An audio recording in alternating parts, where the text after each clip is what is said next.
आंकड़े के पत्ते की जो माला होती है, ये माला कार्य की सिद्धि के लिए होती है। इसमें एक एक आंकड़े के पत्ते पर सीताराम लिखा जाता है। मात्र एक पत्ता ऐसा होता है जिस पत्ते पर सीताराम नहीं लिखा जाता। 108 पत्ते में से एक पत्ता, बस उस पत्ते को हथेली में रखकर उल्टा हाथ आपको रखना है और अपनी कामना कर कर उस पत्ते को बांध देना है। ये जरूरी नहीं है कि 25 के बाद बांधो, 50 के बाद बांधो या 100 के बाद बांधो, आपकी मर्जी पड़े। उस खाली पत्ते को कहीं पर भी बांध दीजिए और उस माला को अपनी कामना कर कर श्री हनुमान जी महाराज को समर्पित कर दीजिए। महाराज, इसके लिए कोई तिथि, कोई दिन, कोई वार निश्चित नहीं है। बस ये माला जब हनुमान जी को चढ़ जाए तब एक घी का और एक तेल का दिया हनुमान जी के सम्मुख में लंबी बाती का लगा देना महाराज, और अपनी कामना कर कर आप आ जाइए।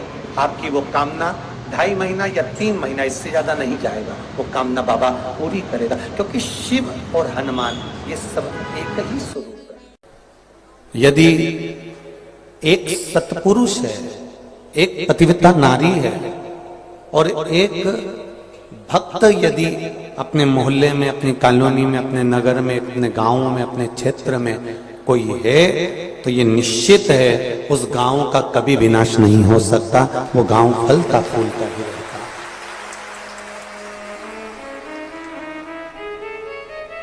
एक सत्पुरुष जो संपूर्ण विश्व के कल्याण की कामना करता हो, संपूर्ण विश्व के कल्याण हेतु उसका जन्म हुआ हो,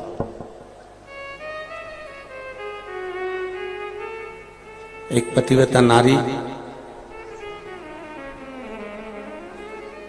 जिसका सात्वित्व बड़ा प्रबल है, पतिव्रता धर्म उसका बड़ा प्रबल है, ऐसी पतिव्रता नारी अगर किसी गांव में है तो वो गांव कभी नष्ट नहीं हो सकता। चाहे मेरे राम जी का कोई भगत हो, चाहे मेरे कृष्ण भगवान का कोई भगत हो, चाहे मेरी जगत जननी जगत धात्री मां अंबे का कोई भगत हो, कोई शिव का भगत हो,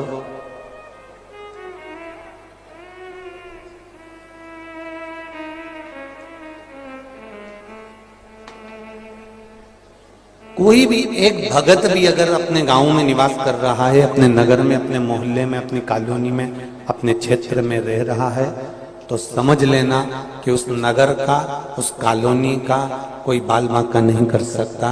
वो अग्रण्य ही रहेगा।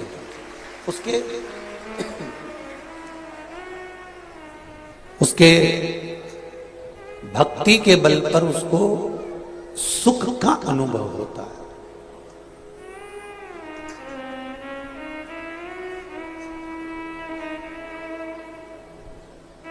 इतना सुंदर कहा है,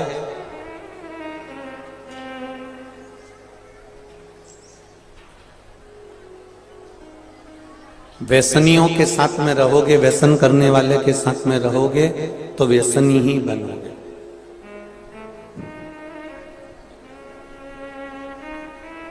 आवाज नहीं आ रही उधर, वो देखिए। व्यसनियों के साथ में रहोगे तो व्यसनी ही बनोगे। और यदि कोई संत के साथ में, साधु के साथ में, सन्यासी के साथ में, सार्थक उपासक करने वाले, भगवत भजन करने वाले, स्मरण करने वाले, कीर्तन करने वाले, मंत्र जाप करने वाले का कहीं 2 क्षण का भी अगर संग मिल गया, 2 क्षण का भी अगर संग हमें प्राप्त हो गया, तो ये समझिएगा कि हम भी कुछ नहीं तो उस संत की शरणागति के साथ में, भजनावली की शरणागति के साथ में, परमात्मा के भजन करने वाले की शरणागति के साथ में हमारा भी जीवन सार्थक हो गया और हमने अपने जीवन को सवार पाया।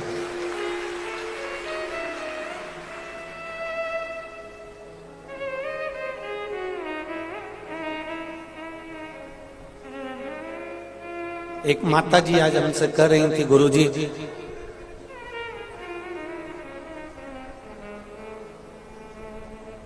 अब पति नहीं है मेरा, मैं अकेली हूं और अकेली भजन कैसे करूं, मेरा साथ कोई भी तो नहीं है। छत्तीसगढ़ की इस पावन धरा पर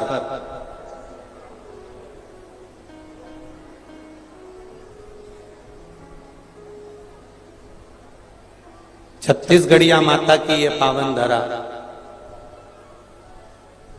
कोई साधारण सी नहीं है। आपने जो प्रश्न किया कि अब मैं अकेली हूं,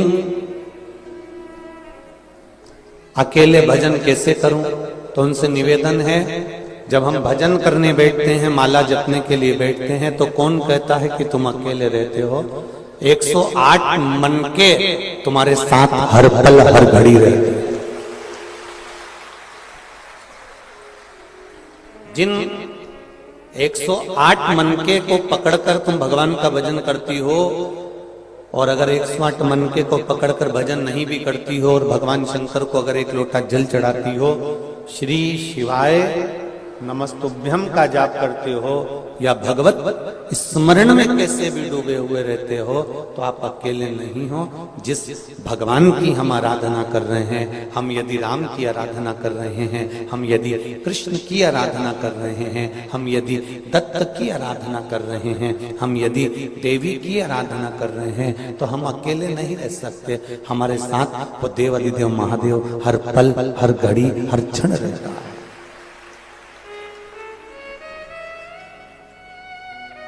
प्रत्येक के साथ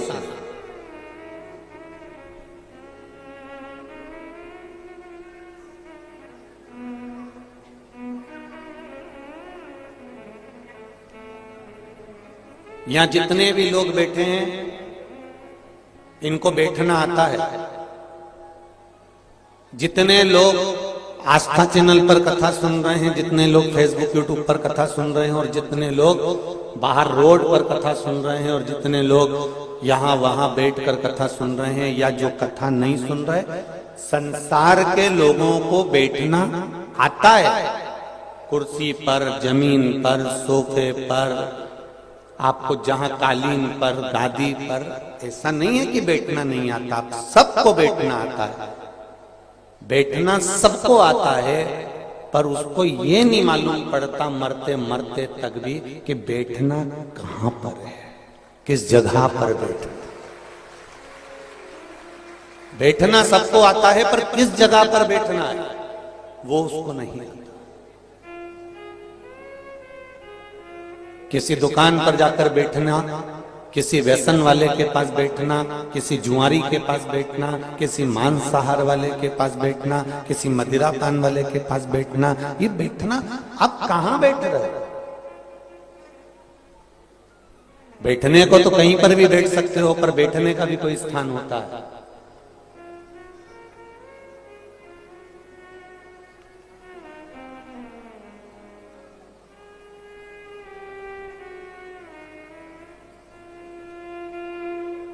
कौवे को मोती खाने को दोगे तो वो मोती नहीं खाएगा, मोती नहीं चुगेगा। उसको तो, कौवे को तो केवल मांस के छितड़े ही चाहिए।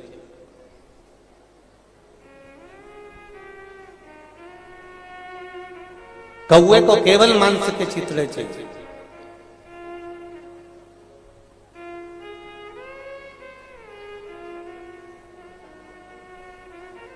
हंस को अगर आप मांस के चित्रण दोगे तो हंस नहीं खाएगा। हंस को केवल मोती ही चाहिए।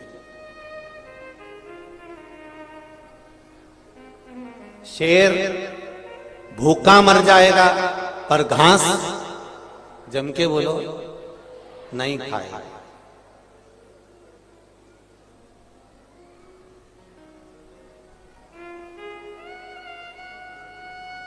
ऐसे कई पशु पक्षी हैं, ऐसे कई जानवर हैं, ऐसे कई जीव हैं जो अपने नियम से चल रहे हैं कि मैं मर जाऊंगा।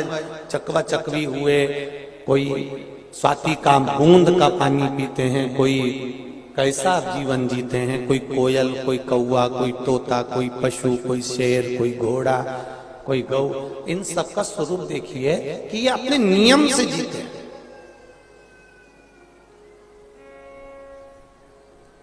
शेर भूखा मर जाए पर घास नहीं खाता, दूसरे का करा हुआ शिकार पड़ा रहेगा, नहीं खाएगा। कौवा मोती नहीं चुगता, हंस मांस नहीं खाता। इन सब ने भले कितना भी घोर कलयुग आ गया हो, पर इन्होंने अपना नियम नहीं बदला। बस आज के जमाने में नियम केवल मनुष्य ने बदला। इसको तो जो मिल जाए वो सब खा जाए, इसका कोई ठिकाना नहीं।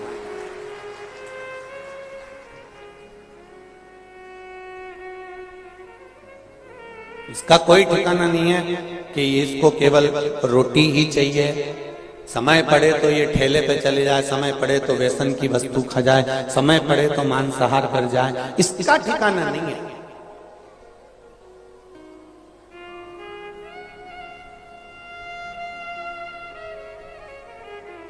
अच्छा, शेर दिखता है तो तुमको लगता है कि शेर है सामने और अपने को भय लगता है कि आक्रमण कर देगा। सांप है तो आप उसको देखकर दूर हट जाओगे, शेर है तो उसको देखकर दूर हट जाओगे, जानवर है तो उसको देखकर तुम दूर हट जाओगे कि ये मेरे पर घात कर सकता है, ये मुझे काट सकता है, ये मुझे विष उगल सकता है, ये मुझे नुकसान पहुंचा सकता है। पर मनुष्य को कैसे पहचानोगे कि ये मुझे नुकसान पहुंचाएगा कि नहीं पहुंचाएगा? इसके साथ रहूं कि नहीं रहूं, इसके साथ मैं काम करूं कि नहीं करूं, इसको कैसे पहचानोगे?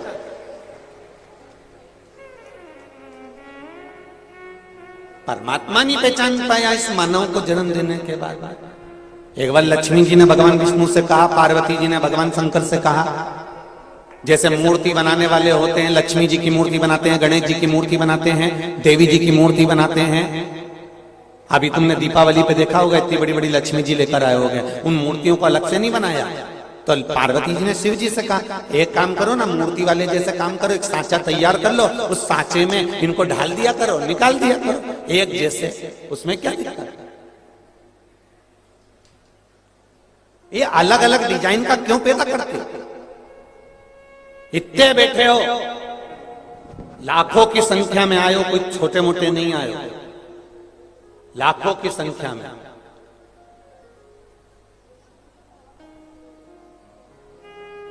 रात को 3 बजे कोई हमारे वो आशीष जी कह रहे थे कि कोई वीडियो कॉल वो कर रहा था, फेसबुक पे लाइव चला रहा था रात को 3 बजे। तो मालूम पड़ा था कि रात को 3 बजे पूरी रोड भरा चुकी थी। जरा विचार करिए, पंडाल की तो जाने दीजिए, पंडालों को तो जाने दो, रात को 3 बजे से लोग लगातार आ रहे हैं और लगातार आकर पूरी रोड, नल्ले के सामने जो पेड़, उसकी ओटली, उसकी बाउंड्री, जहां जहां मिल गई जगह, वहां जगह संभाल संभाल के। अब तो इतने चतुर हो गए कि इनको मालूम है कि भीड़ ज्यादा है तो झोला में दरी भी रख रख के लाए हैं, इतने चतुर हो गए।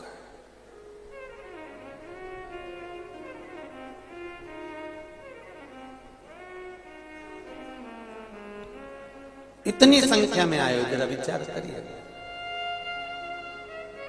अपनी चित्तवृत्ति में ये उतारिएगा।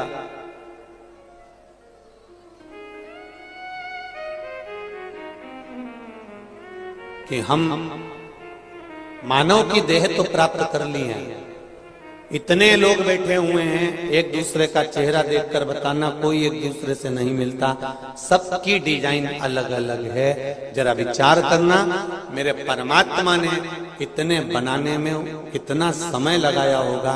तो पार्वती जी शिव जी से कहती है, एक सांचा बना लो, उसमें डाल दो, सारे गणेश जी एक जैसे दिखेंगे, सारी मूर्तियां एक जैसी नजर आएगी, सारा मनुष्य एक जैसा दिखेगा। इतने में पार्वती जी से शिव जी ने कहा मैं प्रयास कर रहा हूं सांचा बनाने का, तो फिर क्यों नहीं बनाते?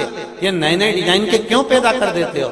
शंकर जी बोले, हर बार सांचा बनाने का प्रयास करता हूं कि अब की बार सही पुतला बन जाएगा, इसके जैसे दूसरे बनाना चालू कर दूंगा।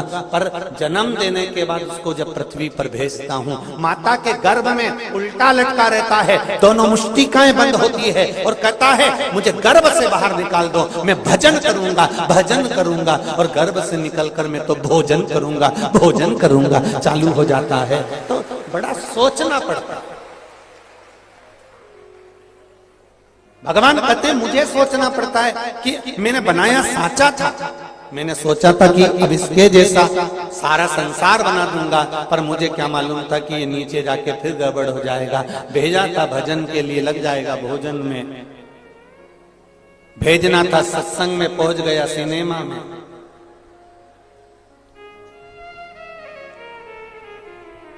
कितनी कृपा करिए मेरे दयालु ने, कितनी दया करिए।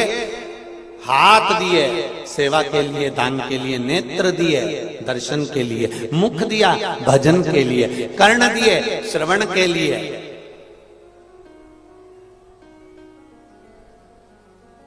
तो एक व्यक्ति ने पूछ लिया, गुरुजी फिर ये पेड़ भी तो उसी ने दिया है?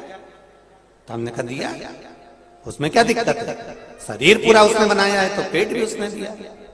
तो गुरुजी पेट भरने के लिए कुछ तो करना पड़ेगा। तो हमने कहा इस व्यासपीठ से हमने कभी मना करी कि तुम काम मत करो? बोलो रीजी जी, कभी बोला? हमेशा एक बात बोलिए, कर्म करते रहो, कर्म में अग्रण्य रहो, मेहनत करते रहो, मेहनत में अग्रण्य रहो।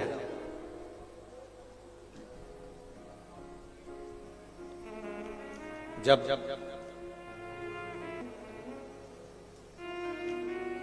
और मेहनत करते रहोगे तो ये निश्चित था कि तुम अपनी मंजिल पर पहुंचोगे। गुरुजी अगर मेहनत करने के बाद भी हमारा पेट नहीं भराया तो, मेहनत करने के बाद भी अगर हमारा पेट नहीं भराया तो, भगवान शिव की कथा, शिव महापुराण की कथा कहती है, गीता जी में भगवान कृष्ण ने कहा है, जन्म मैंने दिया है तो मृत्यु भी मैं दूंगा। अगर तेरे जन्म से पहले माँ के स्तनों में दूध दिया है तो मरते तक भी तेरे प्राण छूटने पर भी अग्नि में दूंगा। क्यों चिंता करता है? चिंता क्यों करता है? कोरोना महामारी के समय पर सब अपने अपने घर के अंदर बैठे हुए थे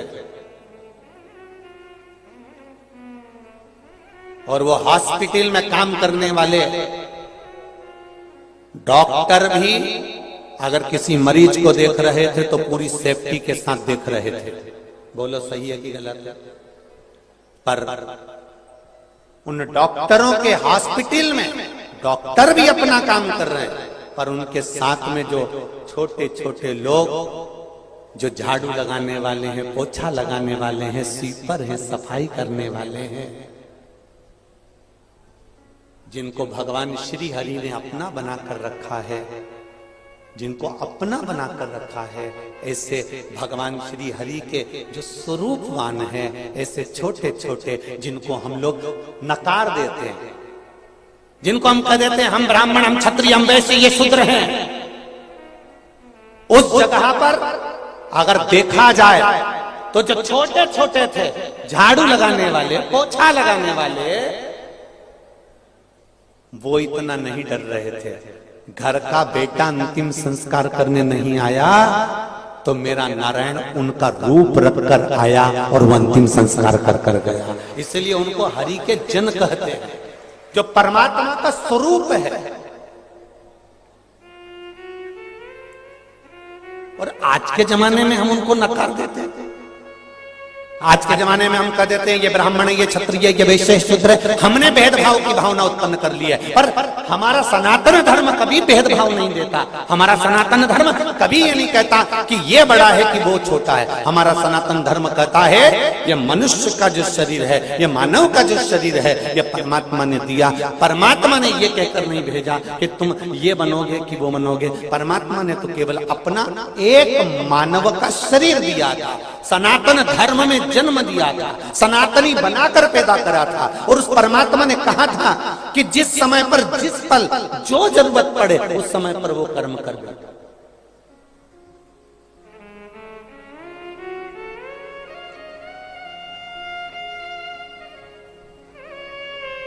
जैसे आपके और हमारे बीवी बच्चे हैं, क्या उनके बीवी बच्चे नहीं थे?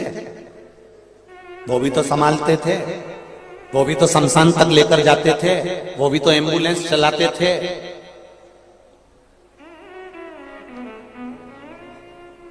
पूरा पुलिस वर्ग, पूरा प्रशासन कोरोना महामारी में आप सब अपने घर में थे, और पूरे पुलिस कर्मचारी रोड पर 24 घंटे खड़े रहते थे। क्या उनका परिवार नहीं होता था? क्या उनका घर नहीं होता था? जरा विचार करिए, क्या उन्होंने मेहनत नहीं करी? हमने नकार दिया हर एक व्यक्ति को। हमने केवल ये सोचा कि मैं और मेरा परिवार, मैं और मेरा कुटुंब, मैं और मेरा। पर शिव महापुराण की कथा करिए, यही भेद तो हमारे सनातन धर्म को काट रहा है, यही भेद तो हमारे सनातन धर्म को नोच रहा है।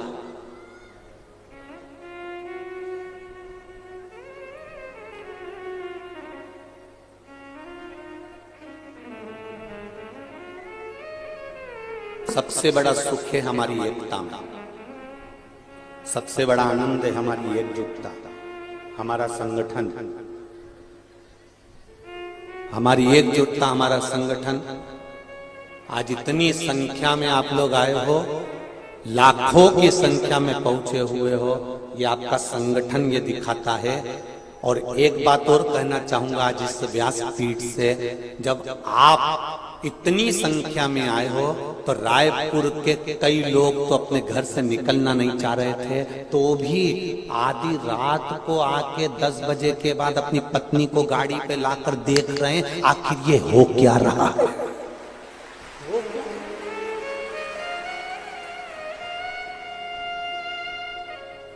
मुझे तो मालूम नहीं था, रात्रि के समय वो विकास उपाध्याय जी के यहाँ शिव जी का मंदिर है, तो बाबा के मंदिर का दर्शन करने के लिए हम गए थे। तो वहां से आते आते हमारा एक नियम है, 7 दिन की कथा में एक दिन हम जो लोग ठहरते हैं उनसे मिलने जाते हैं। अब 5 दिन की कथा में कल कई दिन था, हमने बसंत जी से कहा जरा चलिए, और आए मिले। तब मालूम पड़ा कि पूरी रोड पर जितने दिन में है उतने रात को 11 बजे तक, और क्या सेवादार सेवा दे रहे थे, ना जाने कौन कौन सी संस्थाओं के नाम बोलूं, मैं गाड़ी में तो पढ़ भी नहीं पा रहा था। ऐसी ऐसी संस्थाएं, ऐसे ऐसे मंदिर वाले, ऐसी ऐसी समितियां, कोई पोहा बांट रही है, कोई खिचड़ी बांट रही है, कोई चाय बांट रही है, कोई समोसा बांट रही है, कोई कचौड़ी, कोई पूड़ी, कोई सब्जी, कोई चाय। पूरी संस्था वो रोड से लेके यहाँ रोड तक सब दूर, और लोग इतने प्रेम से खा रहे हैं, इतने प्रेम से आनंद ले रहे हैं। शायद रायपुर के इतिहास में ये नजारा फिर नहीं देखने को मिल सकता, शायद।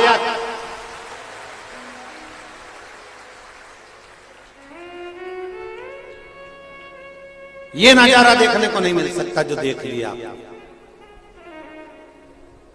ये आपकी एकता में जो आनंद दिखाया है, आपके स्वरूप ने जो आनंद दिखाया है, तो लोगों को भी हृदय में उमंग उत्पन्न हुई कि हम भी चल के देखें आखिर शिव पुराण में है क्या। जो नी भी जाते थे वो भी एक नजारा देखने के लिए, भले कुछ नहीं, अपनी अपनी छतों पर लोगों ने टेंट लगवा लिए, और टेंट लगा लगा के, कुर्सी लगा लगा कर नजारा देखा, कथा श्रवण करी, भक्ति का। भले थोड़ी सी कथा उनके कानों तक पहुंची, पर पहुंची तो सही। इसमें जीवन की सार्थकता है, इसमें आनंदता है, और इसी को आनंद कहते हैं। सुख और आनंद में क्या अंतर है? बोलो री छत्तीसगढ़ वाली जीजियों, और जितने जीजा बैठे, सुख और आनंद में क्या अंतर हो सकता है? शिव महापुराण कहती है सुख केवल तुम भोगते हो, सुख केवल तुम्हारा परिवार भोगता है, और आनंद पूरा समाज और पूरा गांव भोगता है, उसको आनंद कहते हैं।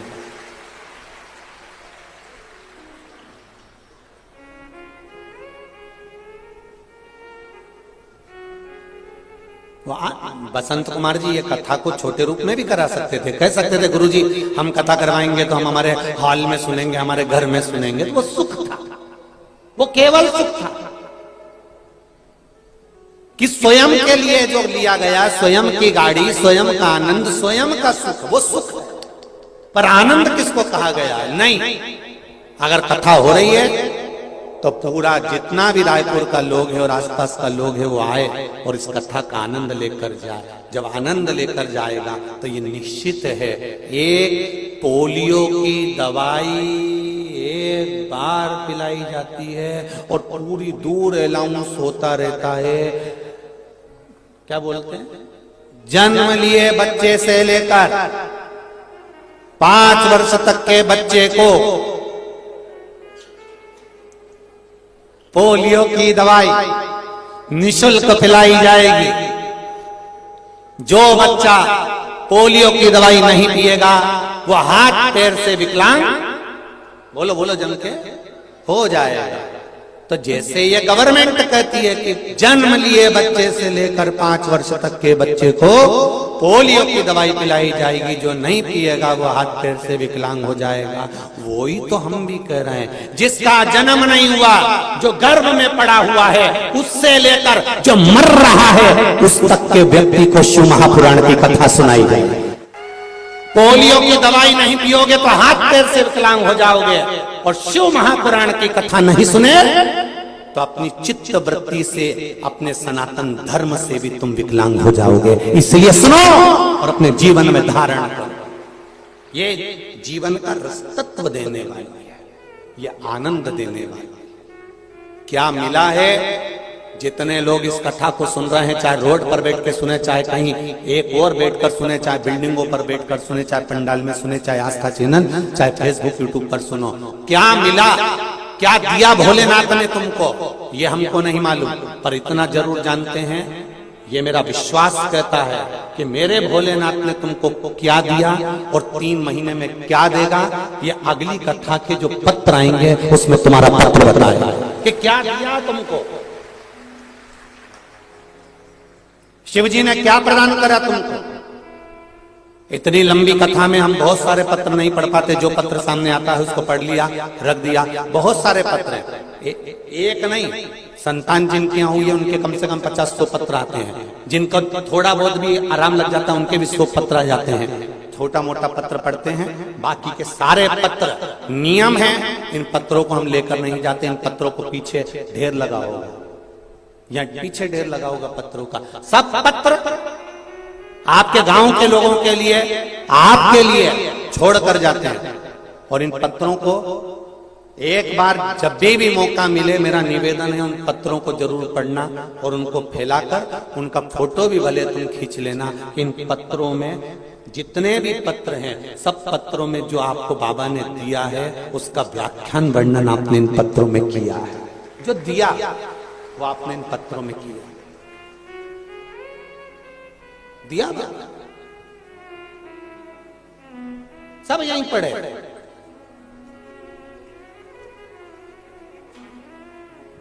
इतने सारे पत्र अगर हम इकट्ठे कर करके सीओ ले जाए ना,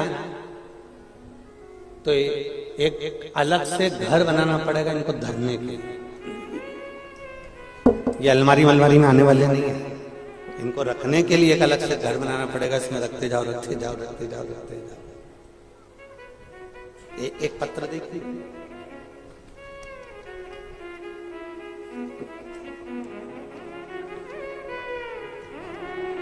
उन्होंने अपने पति का फोटो भी लगाया है, वो फोटो भी देख लीजिए। और आस्था चैनल पर, टीवी पर, एलसीडी पर आप लोग इस फोटो को भी देखें जिन्होंने अपने पति का फोटो भी लगाया। गुरुजी में विजेता अभिषेक बहुरिया, नागपुर महाराष्ट्र से, जहां बैठे हो हाथ हिलाइए, जहां भी बैठे हो हाथ हिलाइएगा। मैं विजेता अभिषेक बहुरिया नागपुर महाराष्ट्र से हूं। गुरुजी मैं भोलेनाथ कि क्या बखान करूं। आज भोले बाबा की कृपा से, उनके आशीर्वाद से मेरा सुहाग आज मेरे सामने खड़े हैं। मेरे पति की तबीयत 16 जनवरी 2022 को अचानक इतनी खराब हो गई कि उनको तुरंत नागपुर अस्पताल में भर्ती करना पड़ा। आईसीयू में सीरियस कंडीशन में डॉक्टरों ने उनका चेकअप करके बताया कि उनका लीवर सिरोसिस हुआ है, लीवर लगभग 70% खराब हो चुका है, जल्दी ही उनका ऑपरेशन करना होगा, लगभग 30 लाख खर्च लगेंगे। गुरुजी, उस वक्त कुछ समझ नहीं आ रहा था कि हम क्या करें, और हमारे पास इतने पैसे भी नहीं थे कि हम ऑपरेशन करा सकें। फिर मैं अपने पति को अपनी मम्मी के यहाँ रायपुर ले आई। गुरुजी, यहाँ आकर मुझे मेरी बड़ी माँ ने आस्था चैनल पर अपने शिव महापुराण कथा बताई और पशुपति व्रत के बारे में बताया, 1 लोटा जल तथा 1 बेलपत्र का उपाय बताया। गुरुजी, फिर मैंने पशुपति व्रत करना अपने मायके में ही चालू कर दिया। रोज 1 लीटर जल लाती और जल चढ़ाकर पति को जल देती और शिव जी का चढ़ा हुआ बेलपत्र खिलाती। गुरुजी, मुझे पशुपति नाथ की व्रत की 3 सोमवारी हुए थे कि जांच कराने को वापिस लेकर गए और नागपुर में फिर जांच कराई तो मेरे पति का लीवर 40% तक अच्छा हो चुका था। शिव की कृपा, 40% तक लीवर अच्छा हो चुका था। और गुरुजी भोले बाबा की कृपा से आखिरी सोमवार के व्रत मेरे पति का लीवर में और सुधार हो गया और डॉक्टर की रिपोर्ट जो हमेशा खराब आ रही थी अब सब अच्छी आना चालू हुई। मैं और मेरे पति आज इस भूमि को नमन करने के लिए आए हैं। ये शिव है। पति का फोटो भी लगाया है उन्होंने, फोटो। ये शंकर योगड़ी। तेरी कृपा बिना न हिले एक भी लेते हैं श्वास, तेरी कृपा से तनु तनु। बखान क्या करूं मैं राखों के ढेर का, चपटी भभूत में खजाना कुबेर का। वो क्या देगा आपको ये हमको नहीं मालूम।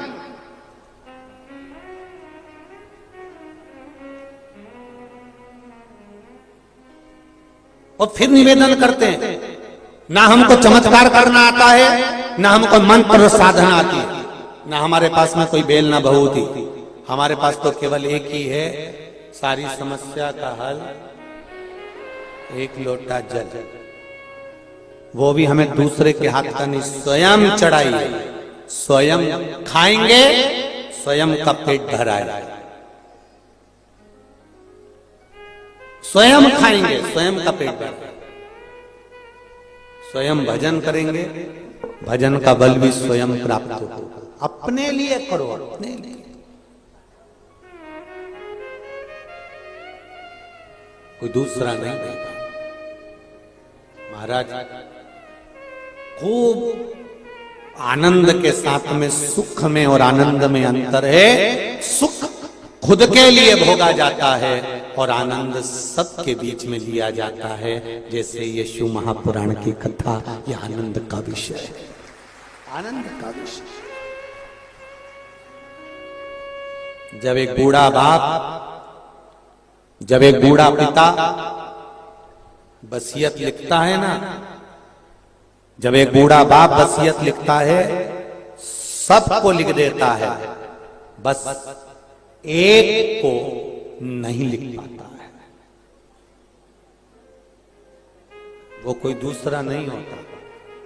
बूढ़ा बाप सबको वसीयत में सब समान लिख कर दे देता है, पर वो बूढ़ा बाप एक को कुछ नहीं दे पाता है। और वो किसको? अपने आप। कमा कमा कर मर गया। जब खाने की उम्र थी तब कमाने में लगा हुआ था,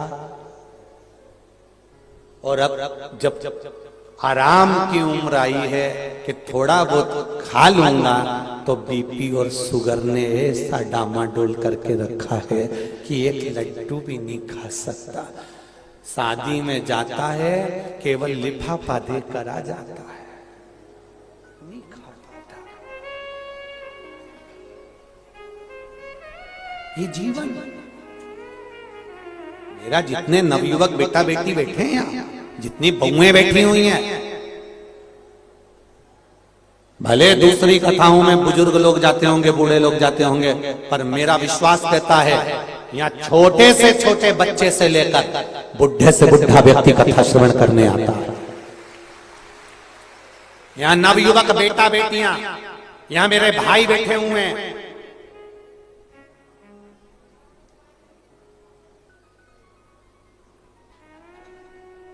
यहाँ मेरे भाई लोग भी बैठे हैं, यहाँ बेटा बेटियां भी बैठे हैं, नवयुवक बच्चे बैठे हुए हैं। मेरा उनसे एक ही कहना है, तुम मेहनत करो, कर्म करो, पढ़ाई करो, विद्याध्ययन करो, तुम घर संभालो, परिवार संभालो, और उसके साथ अपने जीवन की खुशियों को मारना नहीं, अपने जीवन की खुशियों को अलमस्त जियो। जब बुढ़ापा आ जाता है ना, तो ये पहनने के कपड़े भी अच्छे नहीं लगते, हौरी कौन पहने, क्या करेंगे। अब बुढ़ापे में भी कहते हैं कौन देख रहा हो, अपन तो जैसा पहन लो। जय जोहार।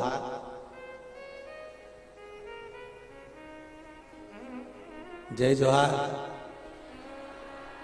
अब जैसा मिला है वैसा कहा करेगा।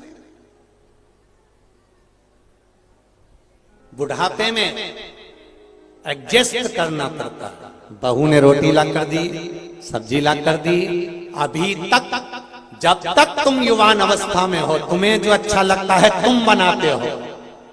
अवस्था तुम्हारी गई, अब जो वो बनाएगी, कौन, चंद्र घंटा, जो वो बनाएगी वो तुमको खाना। वो अच्छा बनाए, बेकार बनाए, जैसा बनाए, और तुम भले वो में नमक हो चाहे नहीं हो, मिर्ची हो चाहे नहीं हो, और तुमको तारीफ करके बहुत अच्छी बनी।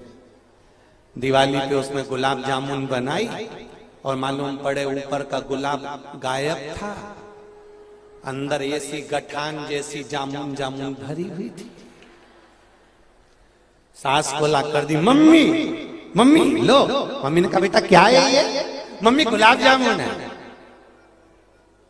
सास ऐसी गुलाब जामुन को देख के कोमा में चली गई। ऐसी इसके ऊपर का काला काला लाल लाल वो क्या किया, अंदर की केवल गुठली थी, बाकी ऊपर का गायब था। और मैं छाती पे खड़ी पल्लू लेके, कैसी लग रही।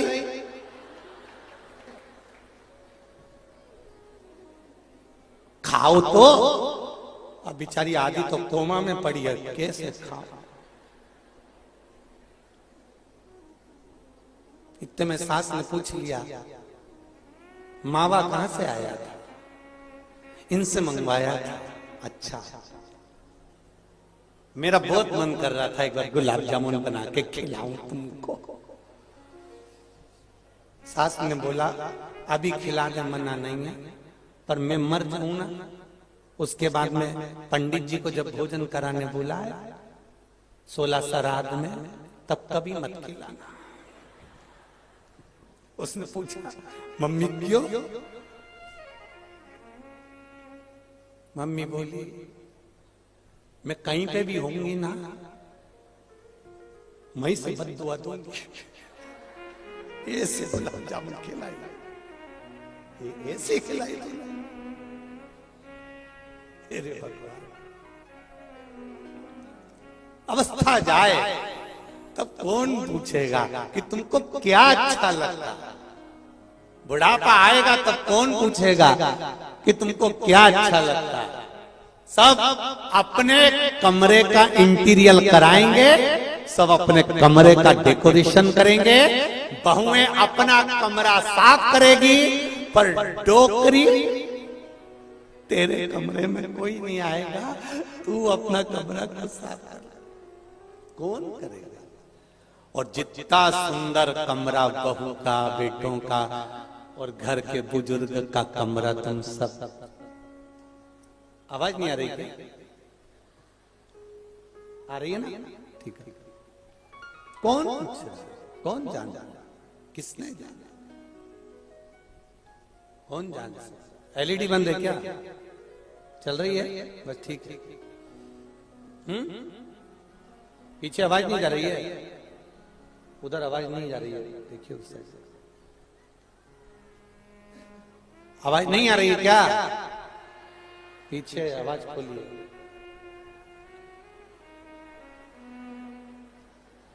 सबले बढ़िया छत्तीसगढ़िया आ गई, नहीं आई? अच्छा। ए भैरो आई, बस ठीक है, बैठा। श्री जीवाय नमस्तुभ्यं। शिव कृपा, उदारता, दया। पीछे की आवाज बढ़ाइए, साइडों की आवाज बढ़ा दो, सब दूर की आवाज बढ़ा के रखिए।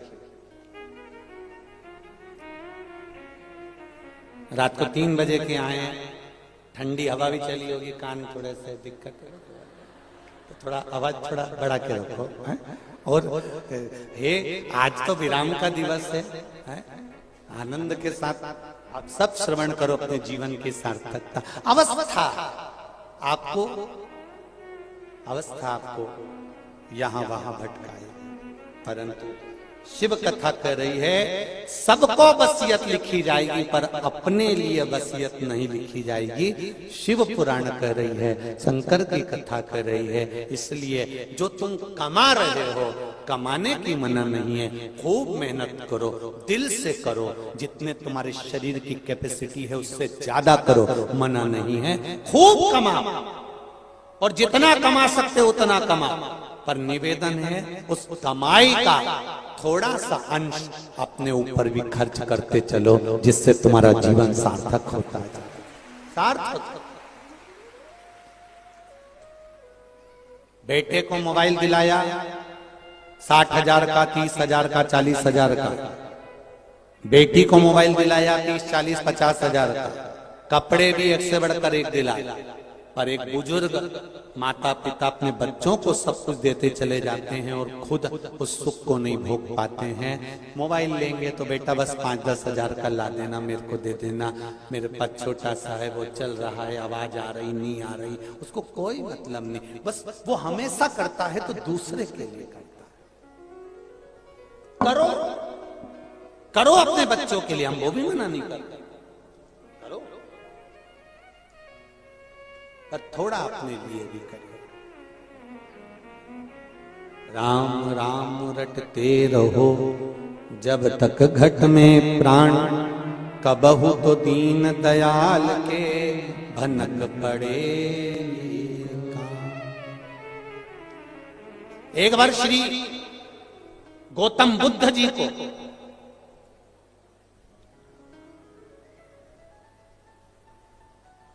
गौतम बुद्ध जी के मन में एक भाव उत्पन्न हो गए।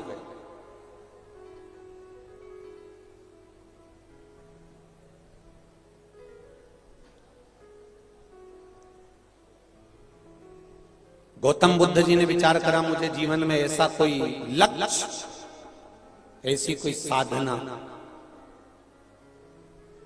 ऐसी कोई साधना हमारे जीवन में हो जिससे उस परमात्मा का साक्षीकरण हो जाए। गौतम बुद्ध जी ने यह विचार किया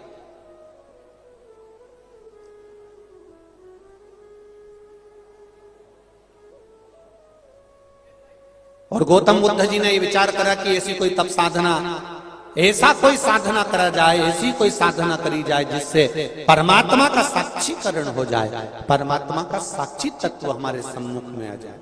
ये गौतम बुद्ध जी के मन में भाव जागा।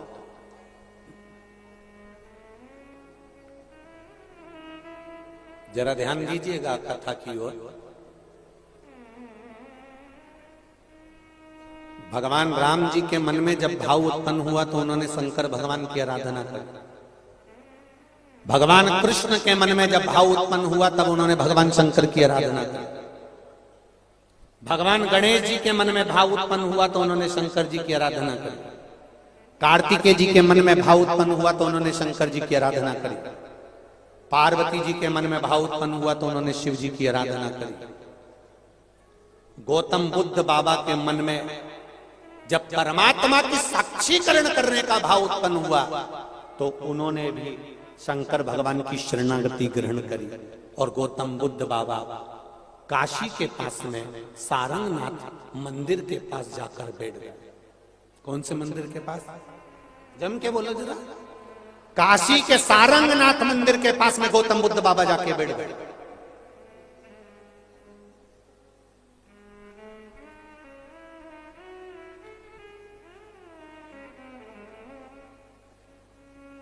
जिस सारंगनाथ मंदिर में भगवान शंकर विराजे हुए थे,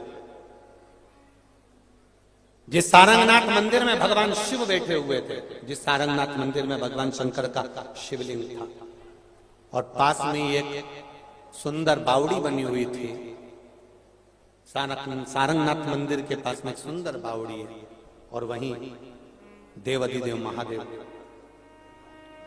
आनंद के साथ विराजे हुए थे, बैठे हुए। और वहीं गौतम बुद्ध बाबा ने विचार करा कि अब मैं काशी आया हूं, काशी के नजदीक में ऐसा एकांत स्थान ढूंढता हूं जहां पर केवल मैं परमात्मा को पा सकूं, मेरी भक्ति बढ़ सके, उस परमात्मा से मेरा साक्षीकरण हो सके। गौतम बुद्ध बाबा सारंगनाथ पहुंच गए, और सारंगनाथ जी का काशी के नजदीक में जो सारंगनाथ की पावन भूमि थी, शिव जी की जो पावन धरा थी, शंकर भगवान की जो पावन धरा थी, उस धरा पर गौतम बुद्ध बाबा भी अपनी तप साधना में डूब गए। इतनी भक्ति करी, इतनी भक्ति करी, इतनी भक्ति करी कि गौतम बुद्ध बाबा को भी अपने हृदय चित्त से शिव का साक्षी कर लिया।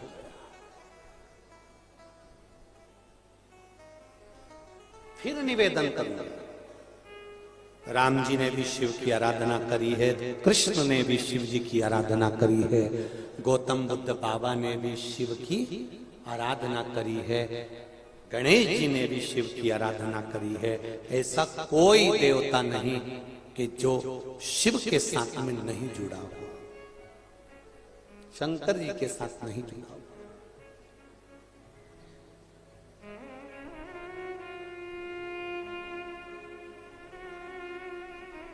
कभी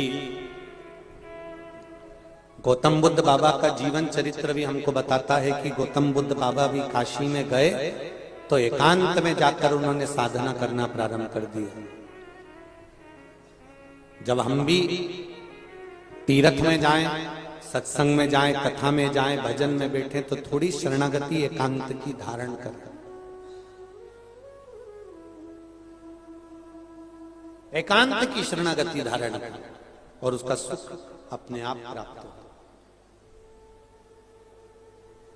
बस उसकी भक्ति, उसका स्मरण। एक कथा बड़ी सुंदर आती है शिव महापुराण में। देवता और राक्षसों ने मिलकर मंथन करा और मंथन में सबसे पहले गौ माता निकली और गौ माता के बाद में जो निकला वो विष निकला और वो विष शिव जी के पास में भेजा गया। पार्वती जी ने कहा, प्रभु आप अगर विष पियोगे तो ये अमृत जो निकलेगा वो किसके लिए है? शंकर भगवान ने कहा, विष अगर देवताओं ने मेरे पास में भेजा है तो मैं विष पीने को तैयार हूं, अमृत देवता पी लेंगे। कभी विचार करिए कि भगवान विष्णु ने विष का प्याला शंकर भगवान के पास क्यों भेजा?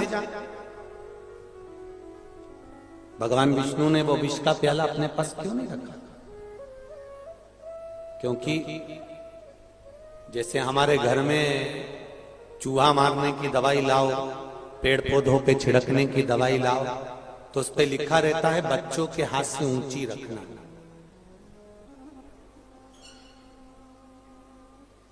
बच्चों के हाथ से ऊंची रखो।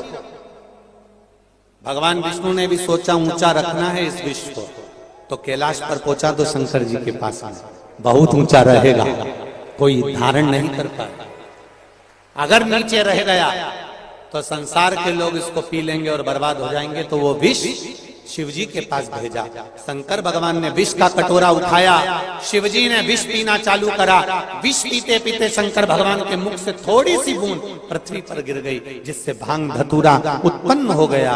भांग धतूरा शिव जी के पास में रखा हुआ है। कोई दर्शन करने गया और शिव जी के पास में से वो भांग धतूरा तोड़ कर ले आया और वो भांग लेकर आकर उसने घोट घोट के दुनिया के लोगों को देना चालू कर दिया और शिव जी का उसमें नाम लिख दिया कि शंकर जी को भांग प्रिय है।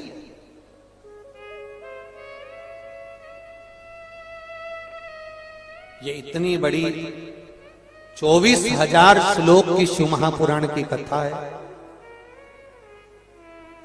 गीता प्रेस गोरखपुर की शिव महापुराण की पोथी आपको कहीं पर भी मिल जाएगी, आप ले लीजिए। और पूरी पुराण में कहीं नहीं लिखा कि शिव जी नशा करते थे या शंकर भगवान नशे में रहते थे या शिव जी को नशा चाहिए।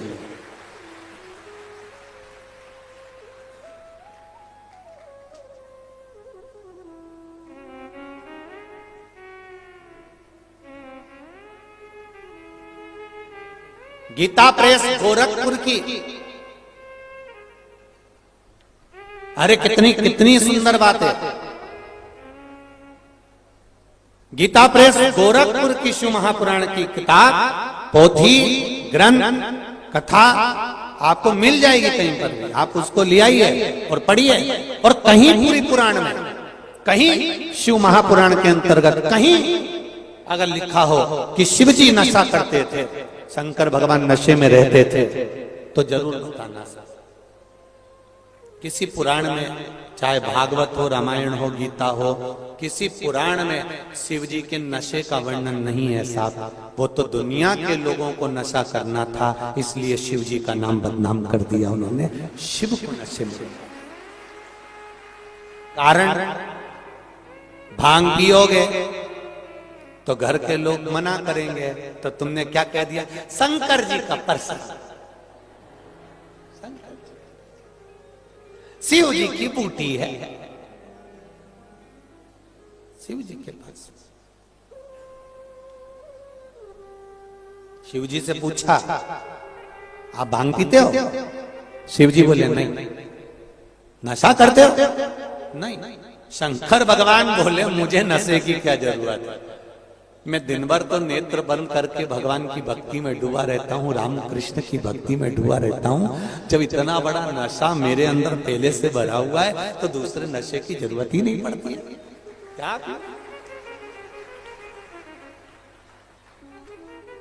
बिन पिए नशा हो जाता,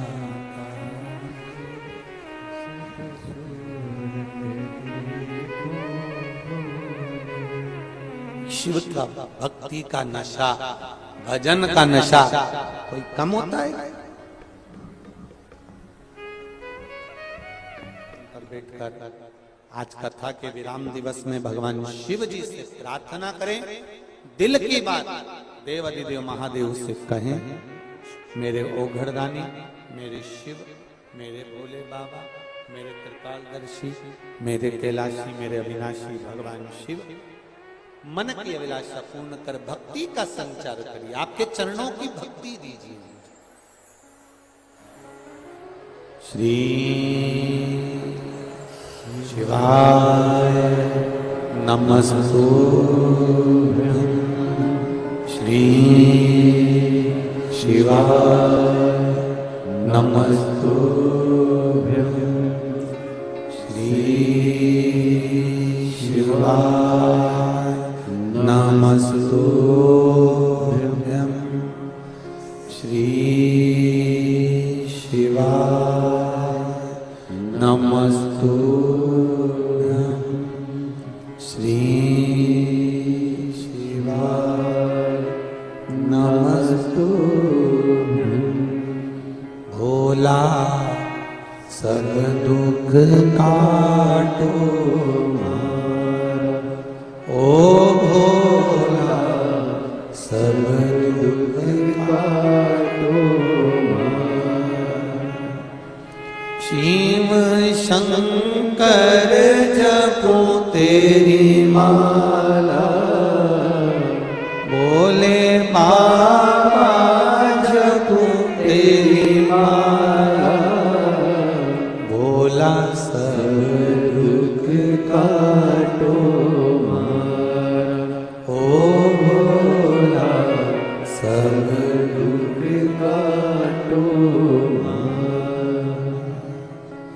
शिव से कहें अपने हृदय की बात। शिव श्रवण करते हैं, ये निश्चित है। आपने जो मन से कहा, शिव पुराण कहती है,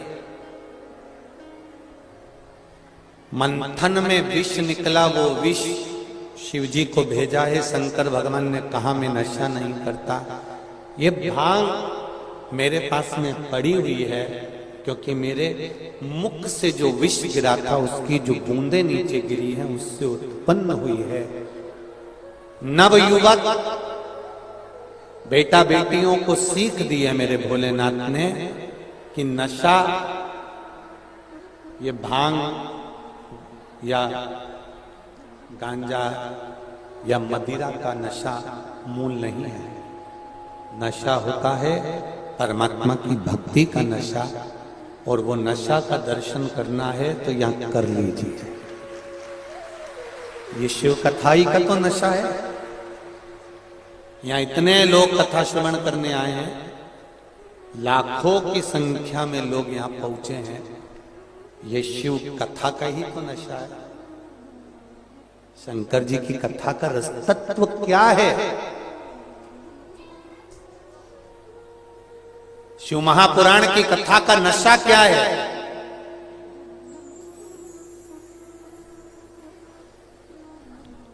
जो बहुत वीआईपी होते हैं ना, वो दूसरे को अगर नाचता हुआ भी देखेंगे तो उनके मन में आएगा, बताओ कैसे पगले जैसे नाच रहे, इनमें तो अक्ल ही नहीं है। आप में भी कई लोग एक दूसरे को नाचता हुआ देखेंगे तो कहेंगे बताओ कैसे नाच रहे हैं, पता नहीं पागल मागल हो गई, क्या हुआ। पगलापंती नहीं है, ये शिव जी के प्रति जो विश्वास जागृत हुआ है ना, वो विश्वास यहां झलक रहा है, वो विश्वास यहां दिख रहा है।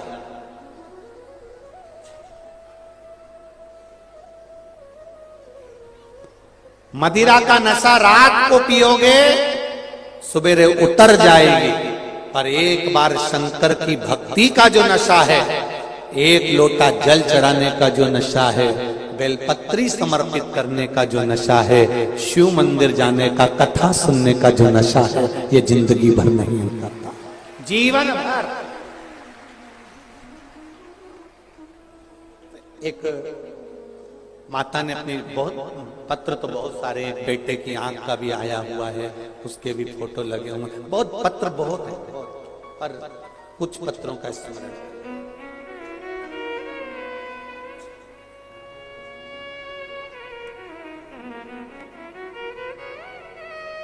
मेरा नाम संस्कार धानी, जबलपुर से आई हूं। कहीं बैठी हैं संस्कार धानी? कहीं बैठी हो तो हाथ हिलाइएगा। जहां कहीं भी बैठी हो दोनों हाथ जरूर हिलाइएगा। मेरा नाम संस्कार धानी है। मैं जबलपुर से शिव महापुराण की कथा सुनने रायपुर आई हूं। गुरुजी, मैं 12 वर्षों से शुगर, बीपी, अन्य बीमारियों से पीड़ित हूं। गुरुजी, मैंने दिल्ली, इंदौर, नागपुर, जबलपुर में इलाज करवाया।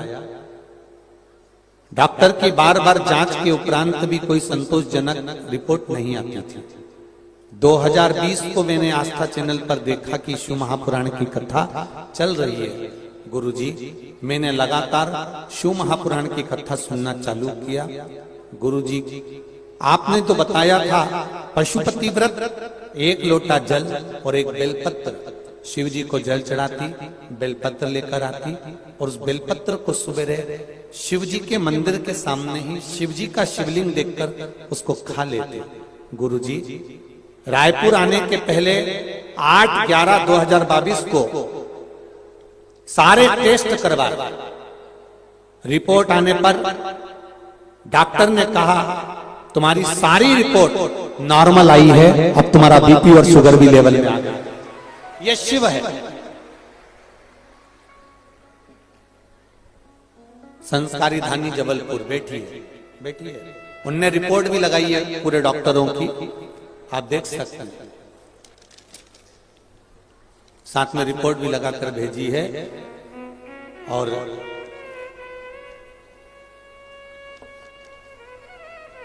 शिव कृपा, शिव की उदारता, शंकर की करुणा इसी को कहता है। मेरा फिर निवेदन है आप सबसे,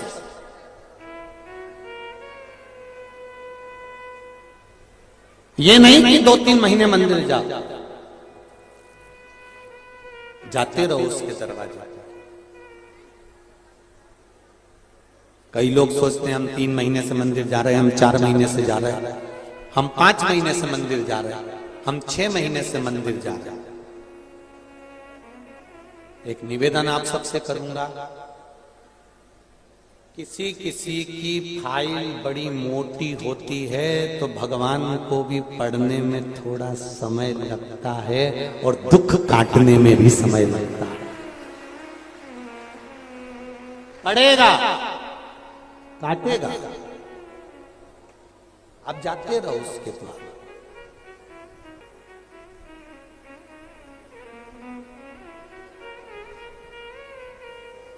एक बात आप लोगों से पूछना चाहेंगे, 15 दिन में एक बार भोजन करते हो क्या?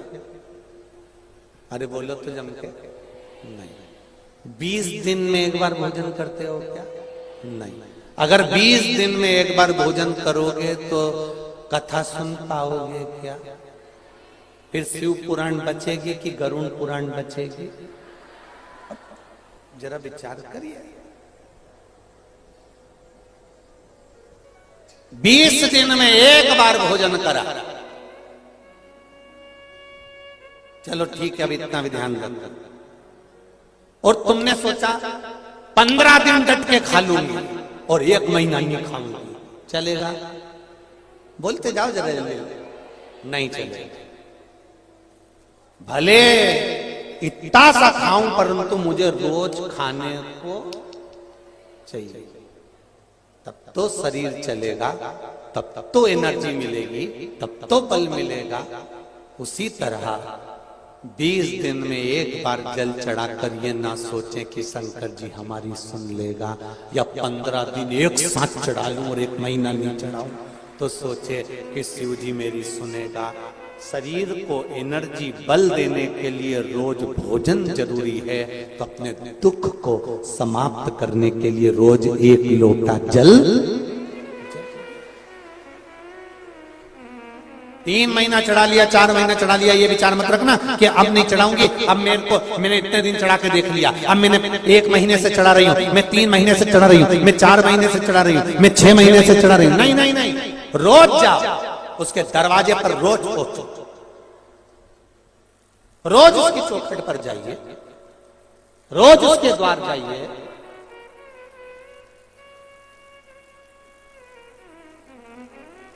जाते रहो,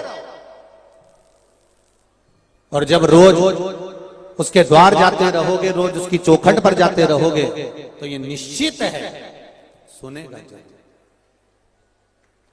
सुनेगा, वो निश्चित है।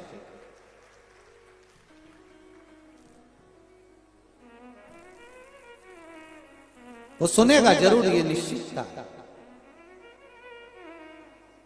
तेरे मंदिर में आना मेरा काम है और मेरी बिगड़ी बनाना।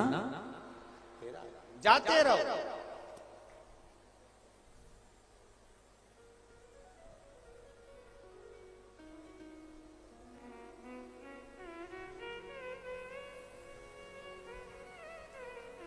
एक माताजी ने मैसेज भेजा है सीओ, गुरु जी को बोल देना,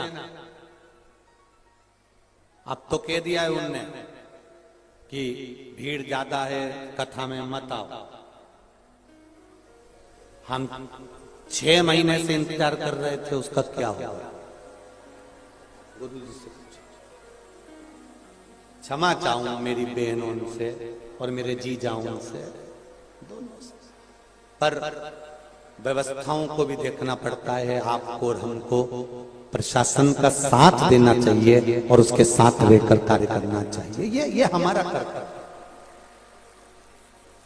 शिव पुराण कह रही है, भगवान शंकर का चरित्र कह रहा है शिव महापुराण का कथा कर रही है, भगवान शिव की कथा कर रही है। जीवन का जो सुख है वो परमात्मा के चरण।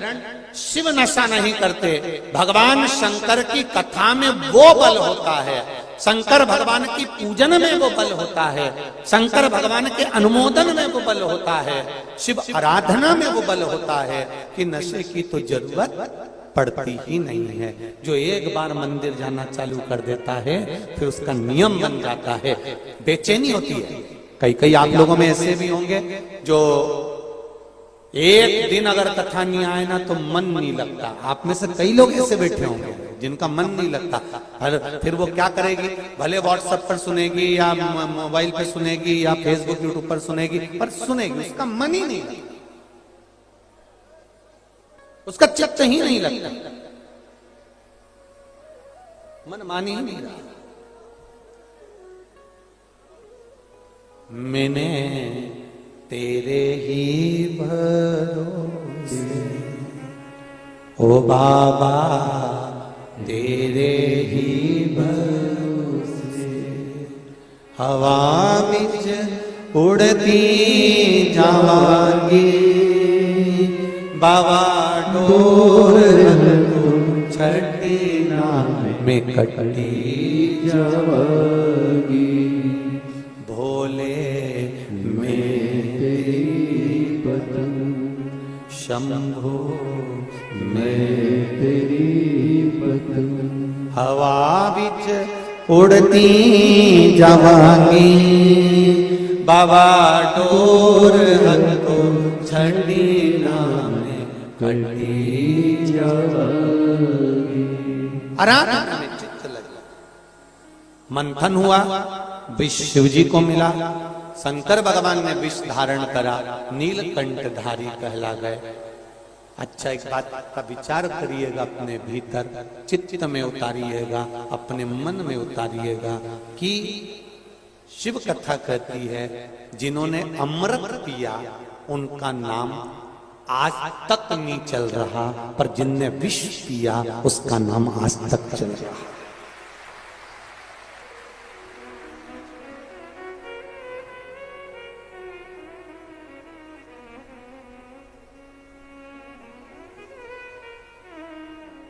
जिनने अमृत पिया उसको कौन याद कर रहा है ये नहीं मालूम, पर जिसने विष पिया उसका नाम पड़ गया नीलकंठ महादेव, नीलकंठेश्वर महादेव, नीलकंठ महादेव।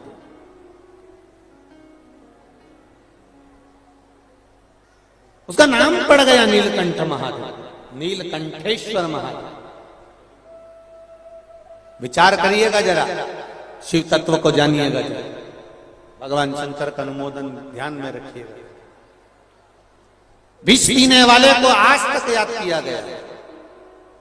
थोड़ा जिसने जिंदगी में कष्ट उठा लिया, जिसने जिंदगी में थोड़ा सा दुख उठा लिया, देखो एक पत्थर मार्बल का एक टुकड़ा, मार्बल आपके घर में लगा होगा जमीन पे, मार्बल का एक टुकड़ा जमीन में लगता है और मार्बल के एक टुकड़े की मूर्ति तराशी जाती है। दोनों में क्या अंतर है? एक मार्बल जमीन में लग रहा है और एक मार्बल की मूर्ति तराशी जा रही है। क्यों? पत्थर ये भी वही है और वो भी वही है, बस अंतर उतना है कि जिसने चोट को सहन कर लिया वो मंदिर में भगवान बनकर पूजा गया है, जो सहन नहीं कर पाया वो जमीन पर रखा, वो जमीन पर रखा। जिसने चोट को सहन कर लिया वो पूजा गया, और जिसने चोट सहन नहीं करी, कई बहुओं की आदत रहती है, सास ने गाली दी, किसने पलट कर जवाब दे दिया। नहीं नहीं, बिल्कुल मत देना। सास अगर गाली देना तो पलट कर जवाब बिल्कुल मत देना, बल्कि खुश होना, बड़ी प्रसन्न होना कि मैंने ना जाने कितने कितने पाप करे होंगे, आज मेरी सास ने गाली देकर मेरे पूरे पाप को धो दिया। देन दो,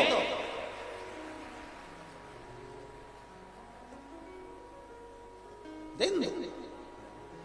और मेरा बहुओं से भी, सासुओं से भी निवेदन है, अगर बहू कुछ कह भी देती है ना, तो थोड़ा सा अपनी वाणी पर संयम रखते हुए कह रही है ना, कहने दो। आपको मालूम पड़ना चाहिए कि संस्कार क्या झलक रहे हैं। आपको कहकर बताने की जरूरत नहीं, आप शब्द कहने की जरूरत नहीं। कह दिया ना, क्या होगा उससे होगा क्या? अच्छा एक बात और अच्छे से समझ लो जरा, छत्तीसगढ़ वालों, बहुत आनंद में समझना। कोई आपको गाली दे देगा तो आपका आधा किलो वजन कम हो जाएगा क्या? जम के बोलो जरा। नहीं हो। जो कपड़े पहने हो वो फट जाएंगे क्या? नहीं।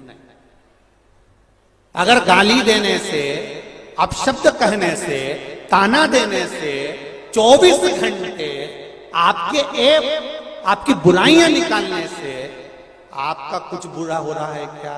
नहीं, कुछ नहीं होगा। जितनी बुराइयां निकाली जाएगी उतने ही आप चमकते चले जाएंगे, आगे बढ़ते चले जाएंगे।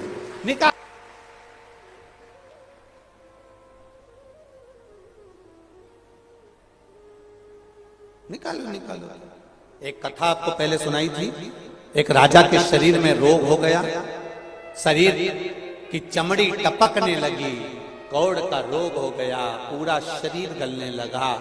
राजा बड़ा दुखी हो गया, डॉक्टरों को दिखाया, वेदों को दिखाया, पर आराम नहीं लगा।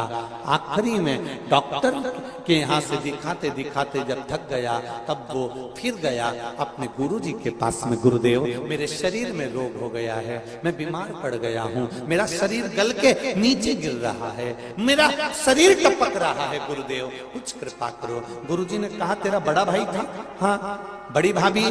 हाँ। बड़ा भाई तो मर गया, पर भाभी है? गुरुजी बोले, जहां भाभी सोती है उसके कमरे के बाहर चुपचाप से दरी बिछाकर सो जाना, किसी को मत कहना, तू ठीक होना चालू हो जाएगा, किसी को बोलना मत, जा सो। वो रोज जाता, दरी बिछाता, सो जाता, रोज जाता, दरी बिछाता, सो जाता। एक नौकरानी ने देख लिया, नौकरानी ने दूसरी नौकरानी से कहा, उसने तीसरी से कहा, चौथी से कहा, पूरे नगर में बात फैल गई, राजा इतना बड़ा खोड़ला है कि अपनी भाभी के कमरे में जाकर सोता है। लोगों ने अपशब्द कहना चालू कर दिए, ताने देना चालू कर दिए, गालियां देना चालू कर दी, आड़ा टेढ़ा बोलना चालू कर दिया। धीरे धीरे धीरे धीरे राजा का शरीर ठीक हो गया। गुरुजी के चरणों में जाकर बोला, गुरुदेव मैं ठीक हो गया, मैं ठीक। पर गुरुदेव, सारे डॉक्टरों की दवा काम नहीं आई, आपने केवल भाभी के कमरे के बाहर सोने का बोला और मैं ठीक हो गया। ऐसे कैसे हो गया? गुरुजी ने कहा, राजन तेरा पाप बहुत बढ़ गया था, उस पाप को कम करवाने के लिए पूरे नगर में तेरी बुराई करवाई है। जितना लोग तुझे गाली देंगे, अपशब्द कहेंगे, ताना देंगे, तू उतनी जल्दी ठीक हो जाएगा। गुरुदेव आपकी कृपा। कोई बुराई करे, अपशब्द कहे, ताना दे, गाली दे, आड़ा टेढ़ा बोले, जितने आड़ा टेढ़ा बोलना बोलने दो, जितना अपशब्द कहना कहने दो, जितनी गाली देना देने दो, जितनी गलतियां निकालना निकालने दो। आप अपनी मस्ती में आगे बढ़ते चले, बढ़ते आप उन्नति की सीढ़ी पर बढ़ते चले जाओगे। गाली देने वाला, ताना देने वाला, अपशब्द कहने वाला अपने आप नीचे नीचे नीचे नीचे दबता चले जाएगा। कितनी बार बुराई करोगे, कितनी बार अपशब्द कहोगे, कितने बार ताने दोगे? व्यक्ति एक बार देखेगा, दो बार देखेगा, तीन बार देखेगा, चौथे बार लोग ही कह देंगे इनकी तो आदत पड़ी हुई है गाली देने की, अपशब्द कहने की, ताना देने की। आग लगे बस्ती में, जरा अच्छे से बोलो रे धान का कटोरा वाला, आग लगे बस्ती में और अपन रहो क्या, किसको रोइए, चादर तान के सोई। और जो जितना जितना आड़ा टेढ़ा बोले उसके सामने उतना जोरदार सुरमा लगा के चलिए, उतने क्यों बोल तो बोल, अपने कई दिक्कत। मैं तो चली वृंदावन राणा, मेरे तो भाग जगे, तेरे महलों में आग लगे, मुझे क्या करना।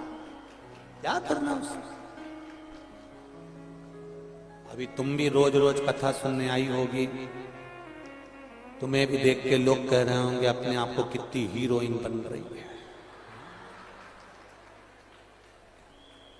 हमसे कह रही है कि इधर बैठ जा उधर बैठ जा, और बेच टांग टांग के इधर उधर घूमती फिर रही है।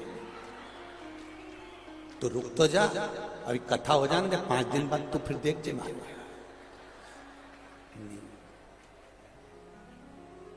कुछ नहीं कहना, उसने बोल दिया, बैठ गए। शिव महापुराण की कथा 5 दिन की हो गई।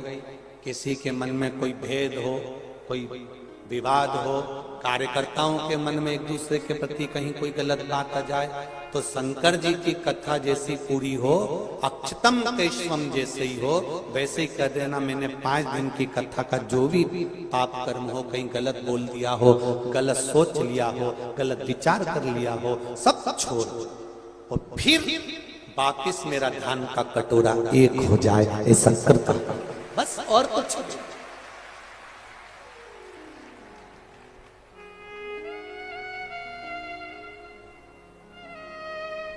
विचार में, अपनी चित्तवृत्ति में अच्छा लेकर, और जितना अच्छा लेकर आओगे उतना जीवन में अच्छा होगा।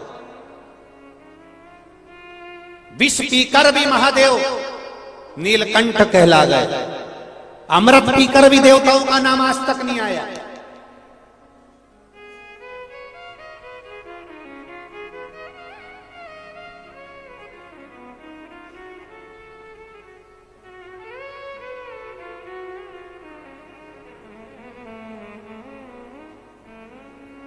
पीछे बैठोगे तो सुख में रहोगे, आगे बैठोगे तो थोड़ा तकलीफ में रहोगे। एक जैसे बैठना पड़ता है। कैमरे वालों का कोई भरोसा नहीं कब लिया, और पीछे वाले तो इतनी मस्ती में बैठते हैं, बैग के अंदर जो रखा रहता है धीरे धीरे।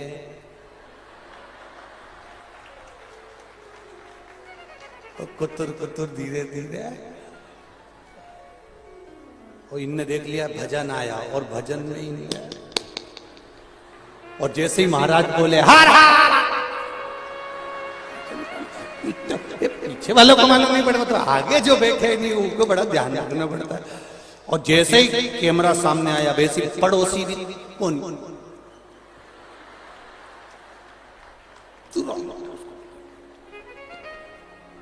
चुप चुप,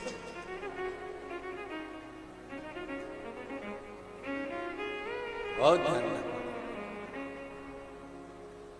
बहुत ये जितने भी बड़े बड़े लोग होते हैं ना, जो सामने एकदम जितने बड़े बढ़ते जाओ ना, तो बड़ा तकलीफ में रहना पड़ता है। सब ये पूछना, कोई मंत्री वगैरह हो, कोई बड़े बड़े मिनिस्टर आदि से, बेचारे कितने तकलीफ में रहते हैं। इनका मन भी करे ना किसी से मिलने का तो नहीं मिल सकते, इनका मन करे कुछ खाने का तो खा नहीं सकते। इनका पत्नी भी कहना कि चाउमीन का ठेला, पत्नी से भी कहे फिर हाथ जोड़ चुपचाप रहे, नहीं जा सकते, पूछना इनसे।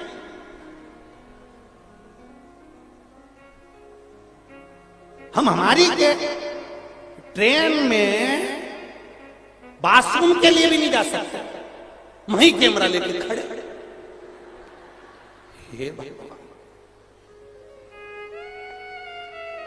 अब बाथरूम का गेट बंद कर के एक सेल्फी,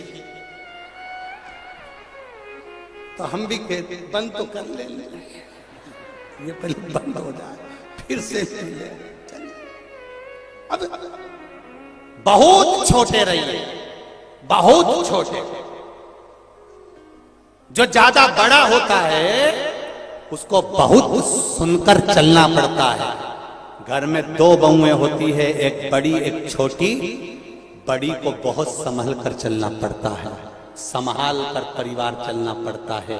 छोटी काम करे तो ठीक, नहीं करे तो ठीक, अपने कमरे में जाके सो जाए तो ठीक। सास से कहो कि वो छोटी काम नहीं कर रही तो एक ही बात कहती है, अभी छोटी है। और बड़ी अगर ऐसा कर दे तो तू तो अक्ल है ना तेरे में, तो तू तो बड़ी है ना, तू तो समझदार है ना। शादी घर में और बड़ी बहू पूरा काम करती फिर रही, और छोटी इतनी मेहंदी मंडवा के 4 तकिए पे हाथ रख के यूं पड़ी। और जब मेहंदी मनमुंडा गई, तैयार होके शादी में आगे गई, सारा घर का फैलारा बड़ी वाली उठा रही और छोटी जाके सबसे पहले पानी पतासा छक्का खुआ के और घूमती फिरती बात करती, अपने पति के साथ फोटो वोटो खिंचवा ली। और एक बेचारी काम में लगी रही। जो ज्यादा संभालने में लगा रहता है उसकी जिंदगी पूरी संभालने में निकल जाती है। इसलिए छोटे बनने में फायदा है। जितने छोटे बनोगे उतना मेहंदी उतना एंजॉय। नहीं बनना अपन को ज्यादा बड़े, ना ज्यादा विद्वान बनो, ना ज्यादा ज्ञानी बनो। मेरे राम जी महाराज भी अपने गुरु जी के दरवाजे पर पढ़ने के लिए गए थे।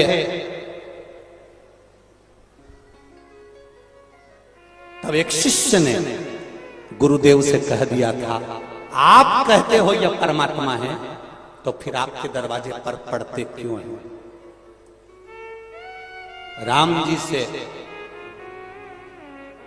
राम जी सामने बैठे हैं और शिष्य कहते हैं, गुरुदेव आप कहते हो यह परमात्मा है।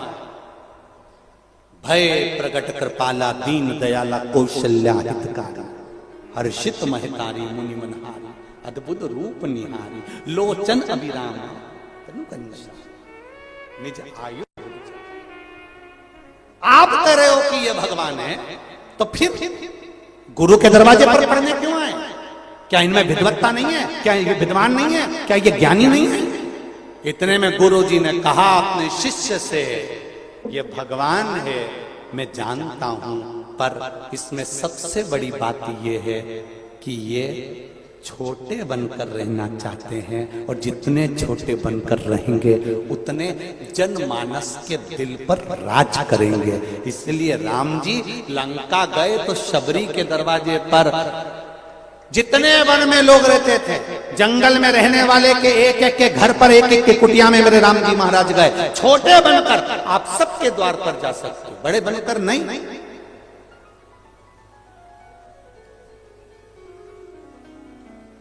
हम सुहेला में कथा करने गए, एक किसी भक्त ने कहा आप हमारे घर आना। हम सुहेला में उनके घर गए तो उनका दरवाजा छोटा सा, इतना छोटा सा, दरवाजे पे 2 दिए लगे हुए थे और दरवाजा बहुत छोटा सा। जरा सीखो, आज के दरवाजे बड़े बड़े हो गए, पुराने घर के दरवाजे छोटे होते थे। क्यों? वो पुराने दरवाजे हमको सीख देते थे, कितने भी बड़े परिवार की लड़की आ जाए, कितने भी करोड़पति की बहू आ जाए, हमारे घर में झुक के चलना सीख जाए। नहीं झुकेगी तो माथा भड़क के झुकेगी। इसलिए दरवाजा छोटा होता था तो बहुओं को भी नीचे झुककर चलना पड़ता था। आज के जमाने में दरवाजा हो गया ऊंचा तो बहुएं भी बोलते रही डोकरी, दरवाजा ऊंचा है। दरवाजा नीचा होगा तो वो सिखाएगा कि छोटे बनकर जियो, झुक कर जियो, नम्रता में जियो। जितने छोटे बनकर जियोगे उतनी जिंदगी को खुशमय जी सकते, उतने आनंद में जी सकते।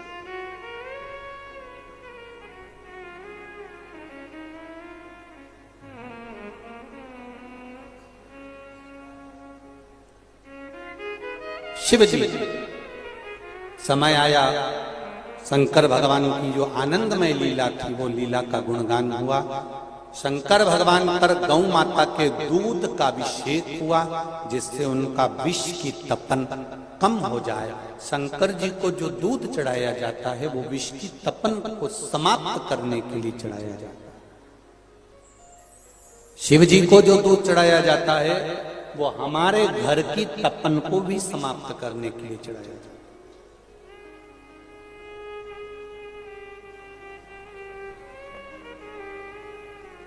और एक बात बहुत अच्छे से जीवन में उतारना, शंकर भगवान ने कभी ये नहीं कहा कि मुझे 5 लीटर दूध चढ़ाओ या 4 किलो दूध चढ़ाओ या 10 किलो चढ़ाओ।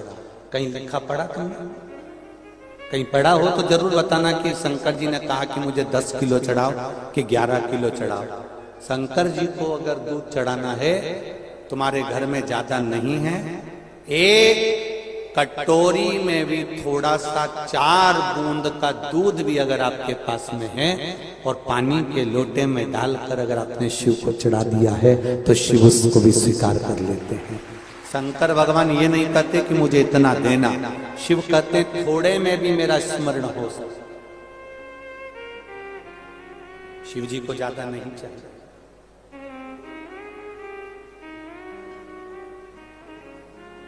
थोड़ा दो पर दिल से दो। एक बेलपत्री शंकर भगवान को दो पर दिल से। और एक बेलपत्री चढ़ाते समय तुम्हारे मन में यह भाव उत्पन्न हो जाना चाहिए कि एक बेलपत्री का वृक्ष मैं जरूर लगाऊंगी, इसलिए लगाऊंगी क्योंकि मैं मरकर भी चली गई तो मेरे भोलेनाथ को मेरे लगाए हुए वृक्ष की बेलपत्र कोई भी चढ़ाता रहे, इसलिए लगाता।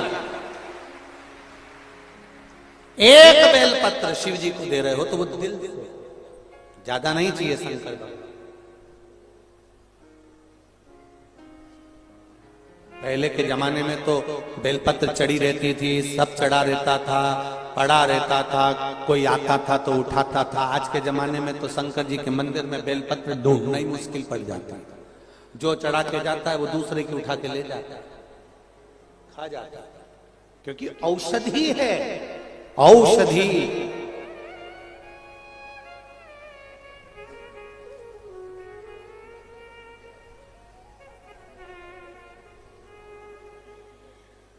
दिल में शिव को बिठा।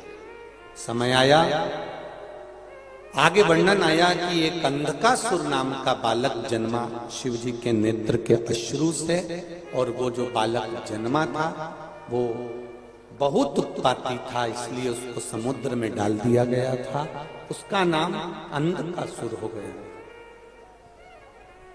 अंधकासुर ने भी ब्रह्मा जी से वर मांग लिया था कि मैं वर दीजिए, जिस दिन मैं अपनी माता को गलत दृष्टि से देखूंगा उस दिन मेरे प्राण चले जाएं। पराये धन को और पराई स्त्री को कभी भी गलत दृष्टि से मत देखो।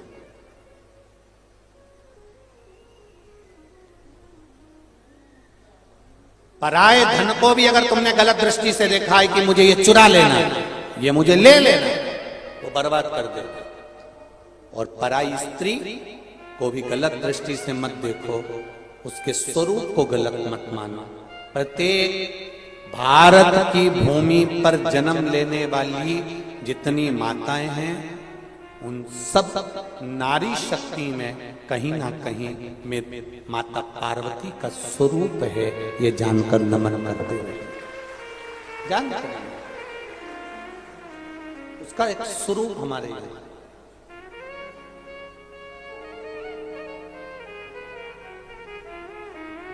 महाराज अंधकासुर ने अपने दूतों से पूछ लिया कि मेरे को विवाह करना है, सबसे सुंदर नारी कौन है उससे मैं शादी करूंगा। सबसे सुंदर स्त्री, सबसे सुंदर नारी, सबसे सुंदर कन्या। इतने में अंधकासुर के पार्षदों ने कह दिया, दूतों ने कह दिया, जो बहुत सुंदर थी उसको तो शंकर जी लेकर चले गए, तो क्या हुआ? शिव तो बूढ़े हैं, उनके जन्म का कौन को मालूम कि कब जन्म हुआ तो कब मृत्यु होगी। राम जी महाराज प्रकट हुए, उनके शरीर छूटा। भगवान कृष्ण का जन्म हुआ, उनका शरीर छूटा। जितने देवताओं का चरित्र निकाल कर देखना है निकाल लीजिए, जो जन्म लिया वो मरा, उसके प्राण गए। चाहे आप रामकृष्ण परमहंस, चैतन्य महाप्रभु, ध्रुव, प्रहलाद, गौतम बुद्ध, महावीर स्वामी, ऋषभ देव जी, रविदास जी, मीराबाई, कर्माबाई, तुकाराम, जितने जन्म हैं उनके जाने का भी चरित्र है, पर कहीं ये चरित्र कहीं लिखा हो तो मुझे जरूर भेजना कि शंकर भगवान का जन्म हुआ था और शंकर भगवान प्राण भी छोड़े थे या मरे भी थे या प्राण छूट गए होंगे। वो ना तो जन्मा है और ना वो मरा है, वो तो स्वयं प्रकट है, इसलिए उसका नाम देवाधिदेव महादेव शंभू है। उसको लोग शंभू कहते हैं। शंभू का मतलब क्या होता है? स्वयंभू। शंभू का मतलब क्या? बोलो बोलो, जम के बोलो जरा। स्वयंभू। उसको लोग शंभू कहते हैं। स्वयंभू है, वो स्वयं प्रकट हुआ, ना जन्म लेता है ना वो मरता है। इसलिए अमरनाथ की गुफा में बैठकर भी अमर कथा सुना देता है। दुनिया में केवल एक है जो मरने वाले को भी गुरु मंत्र देकर, तारक मंत्र देकर उसको भी तार देता है। वो केवल देवाधिदेव महादेव है, क्योंकि मरे ही नहीं, प्राण छूटे ही नहीं, अजर अमर है, वो जाता ही नहीं।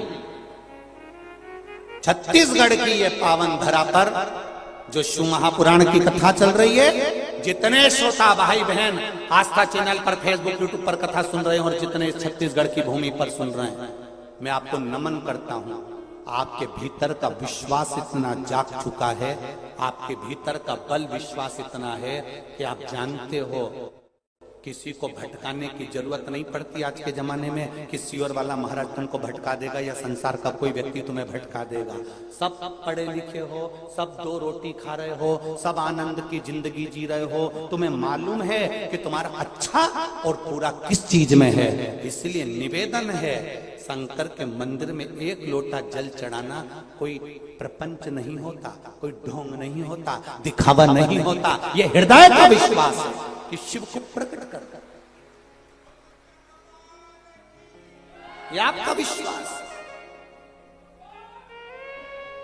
कई लोग कहते हैं शिव मंदिर में जाने का बोलते हो, आप गुरुजी बोलते हो कि शंकर जी के मंदिर जाओ, शंकर जी के मंदिर जाओ, शंकर जी के मंदिर जाओ। कभी नहीं बोलते कि शिव हो रहा, क्या करेंगे? अभी इतने सारे आ गए, सब हिल गए। तुम सियोर आते हो तो वहां भी हिल जाते हैं, कहां करोगे? आप कहते हो शिव मंदिर जाओ, क्यों कहते हो? हमारा एक निवेदन, हमने अपनी जिंदगी में बचपन में देखा, आपने भी बचपन में देखा होगा। जितनों ने बचपन में देखा है, इस कथा को सुनकर हाथ जरूर उठाना। एक चुंबक को दूसरे लोहे के साथ चिपका के रख दो, 2-4 दिन, 8 दिन, 15 दिन, फिर चुंबक हटा दो। जो लोहे का कण है ना, उसको फिर फेर के देखना, वो भी दूसरे को खींचना चालू कर देता। किस किस ने देखा? जरा हाथ उठा। देखा सबने? ये चुंबक का गुण है, रखो। ये हमने बचपन में देखा, जो बचपन में देखा वो हमने इस देश से कहा। एक चुंबक दूसरे लोहे को चिपका लेती है, 15-20 दिन तक चिपका के रखने के बाद चुंबक को हटा दो, चुंबक का गुण उस लोहे में आ जाता है, फिर वो लोहा दूसरी चीज को खींचना चालू कर देता है। उसी तरह आप शिव रूपी चुंबक के पास जाकर चिपको तो आप स्वयं दूसरे को भी आप शिव की शरण में ला सकते हो। ये बल है आप, भक्ति ही आपके पास है, भजन ही आपके पास है। महाराज अंधकासुर के प्राण हरने के लिए माता पार्वती जी को जो गलत दृष्टि से देखा, पार्वती जी ने प्राण हर लिए। शिव जी ने काल भैरव के रूप में अवतरित होकर काल भैरव बनकर इस अंधकासुर के प्राणों को हरा। आगे जो चरित्र आया है, भगवान शंकर की पावन कथा का रस तत्व ग्रहण करते हुए वर्णन किया गया कि जीव की जो अनंतता आनंदता है वही शिव। 12 ज्योतिर्लिंग का चरित्र कहते हुए वर्णन किया गया सोमनाथ जी का। कहा कि चंद्रदेव को काया का जब रोग हो गया था, बहुत भटक रहा था, तब उस जगह पर भगवान शिव से प्रार्थना करी गई और सोमेश्वर महादेव के रूप में शंकर जी ने आकर काया ठीक करी। शिव जी का नाम सोमेश्वर महादेव पड़ गया। अगला वर्णन आया, मल्लिकार्जुन कार्तिकेय बाबा रुष्ट होकर गए, तो जब रुष्ट होकर जाते हैं तो शिव जी माता पार्वती जी के साथ में उनको मनाने के लिए जाते हैं। मनाने के लिए गए। भगवान श्री शैलम पर मल्लिकार्जुन के रूप में विराजमान। अगला वर्णन आया है, महाकाल दूषण नाम के राक्षस का संहार करने के लिए भगवान प्रकट। भगवान के प्रागट्य का कारण दूषण नाम के राक्षस का संहार।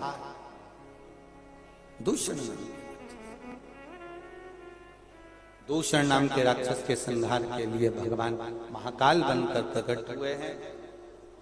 उज्जैनी महाकाल में 4 अप्रैल से 2023 में शिव महापुराण की कथा रहेगी। आप सब आनंद से उस कथा को उज्जैन नगरी में आकर मां क्षिप्रा के तट पर श्रवण करें, अपने जीवन को सार्थक बनाएं। अगला वर्णन आया है, ओमकारेश्वर बिंद नामक पर्वत में तप कर कर भगवान शिव को यहां विराजमान किया। फिर वर्णन आया केदारनाथ जी का, नर नारायण ने तप कर कर भगवान को यहां विराजमान किया। भीमाशंकर कुंभकर्ण की पत्नी करकटी के पुत्र भीम, और भीम ने अपने पिता और ताऊ के वध का बदला लेने के लिए मंदिर देवालय तुड़वाकर स्वयं का स्थापना करवाई। तब शिव जी ने भीम का संहार करा। शिव जी का नाम भीमाशंकर हो गया। अगला वर्णन आया है, काशी विश्वनाथ मनु शत्रुपा ने तप कर कर भगवान को यहां पर विराजमान किया। काशी अभिमुक्त नगरी, मोक्ष नगरी। फिर अगला वर्णन आया है, त्र्यंबकेश्वर गौतम बाबा पर जब गौ हत्या का दोष लगा, शिव महापुराण की कथा कहती है, एक लोटा जल चढ़ाने वाले को अगर कोई पूर्व का भी दोष लगा होता है, किसी कारणवश कोई दोष पूर्व का भी लगा होता है, तो वह भी दोष समाप्त हो जाता है। भगवान पर से त्र्यंबकेश्वर भगवान ब्रह्मा विष्णु महेश स्वयं प्रकट होकर गौतम बाबा पे से गौ हत्या के दोष को मिटा देता। गौ हत्या के दोष को वो समाप्त कर देते। महाराज देखिए, संसार के लोगों ने कितना कितना विचित्र कर्म करा। गौतम बाबा आराम से अपना जीवन जी रहा है। गौतम बाबा भगवान की भक्ति में डूबे हुए हैं। गौतम ऋषि भगवत स्मरण में डूबे हुए हैं। गौतम ऋषि भगवत नाम में डूबे हुए हैं। गौतम ऋषि भगवत भजन में, कीर्तन में, मंत्र जाप में, आनंद में डूबे हुए हैं। और जितने भी वहां लोग रहते थे, उन्होंने गौतम ऋषि से थोड़ी सी ईर्ष्या उत्पन्न कर ली।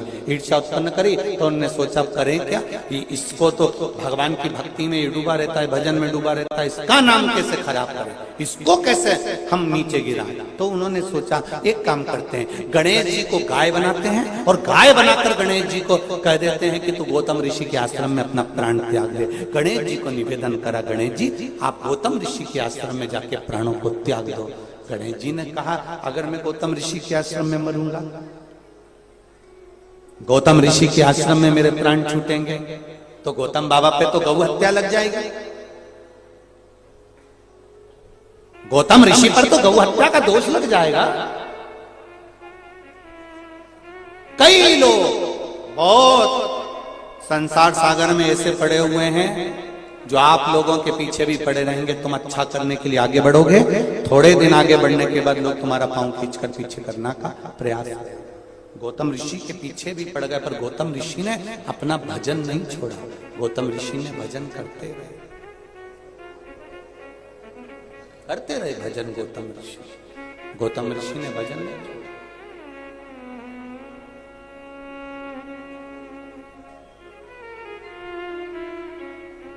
गौतम ऋषि की भक्ति बड़ी प्रबल थी।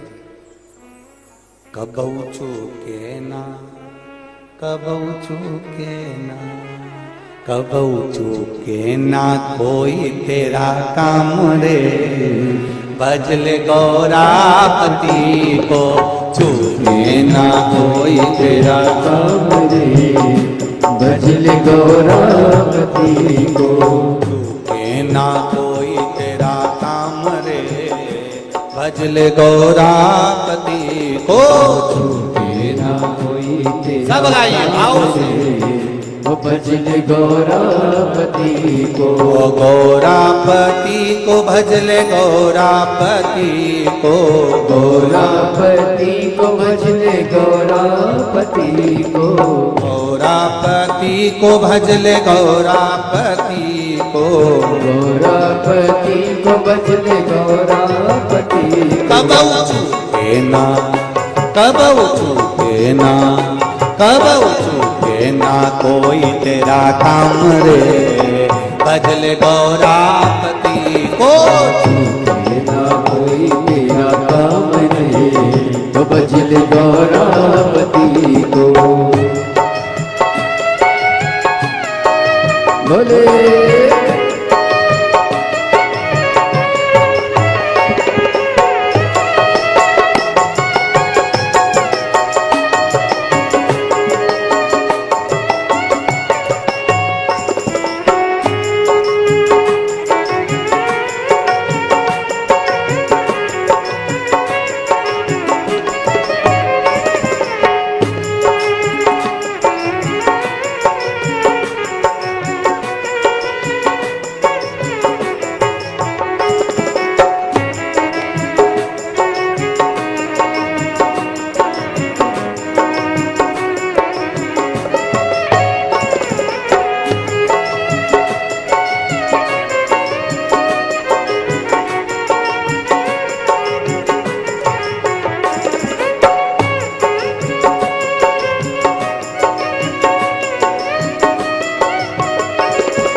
भजते, गौरापति को भजते, गौरापति को रघुवर भी भजते, गौरापति गौरापति को रघुवर भी भजते। अरे मिल गया हाजी मिल गया, ओ जी मिल गया लंका का राज रे, भजले गौरापति को।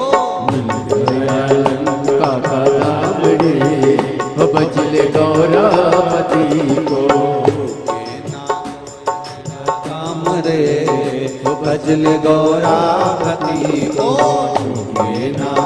तेरा काम रे, वो भजले गौरापति को। अरे गौरापति को भजले गौरापति को, गौरापति को भजले गौरापति को, गौरापति को भजले गौरापति को, गौरापति को भजले गौरापति को। कबऊ चूके ना, कबऊ चूके ना, कबऊ चूके ना कोई तेरा काम रे, भजले गौरापति को।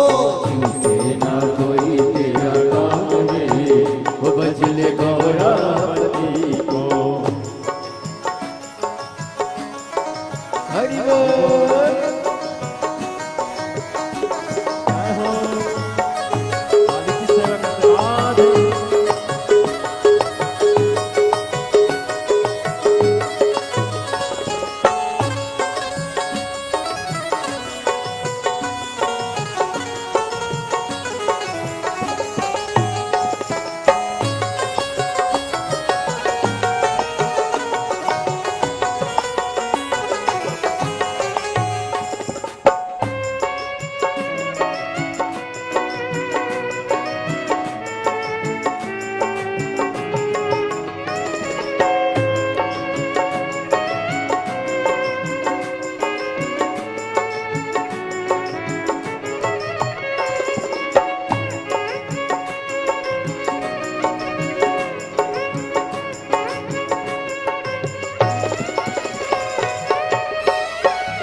गौरापति को मेरे काना भी भजते,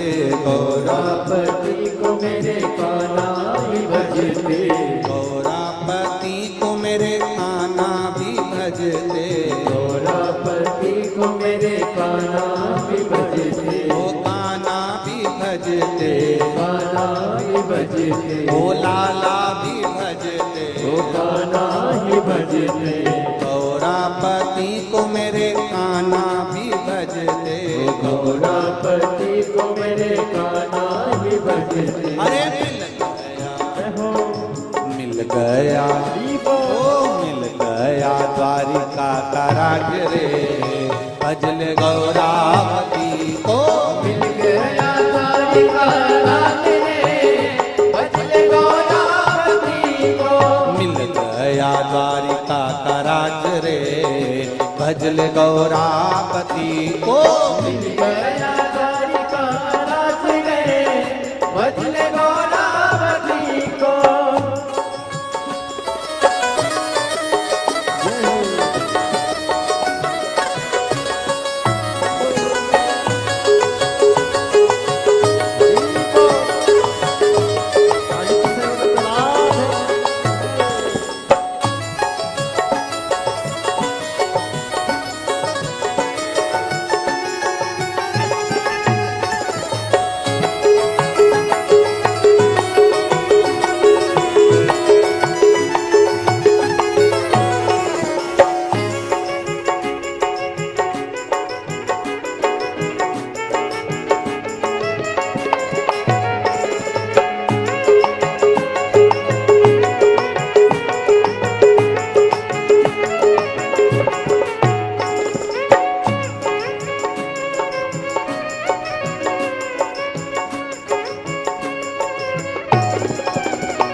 गौरापति को विष्णु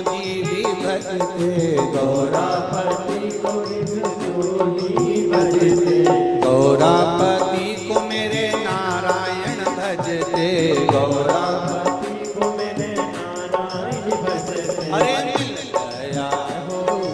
मिल गया ओ मिल गया बैकुंठ राज रे भजल गौरापति को मिल गया बैकुंठ राज रे भजले गौरापति को गया बैकुंठ राज रे भजल गौरापति को मिल गया बैकुंठ राज रे भजले गौरापति को गौरापति को भजल गौरापति को गौरापति को भजले गौरापति को गौरापति को भजल गौरापति को गौरापति को भजले गौरापति कबऊ चूके ना कोई तेरा काम रे भजल गौरापति को छूटे ना कोई तेरा काम रे भजले गौरापति को ना कोई तेरा काम रे भजल गौरापति को छूटे ना कोई तेरा काम रे भजले गौरापति को भजल गौरापति को भजले गौरापति भजल गौरापति को भजले गौरापति भजल गौरापति को भजले गौरापति आर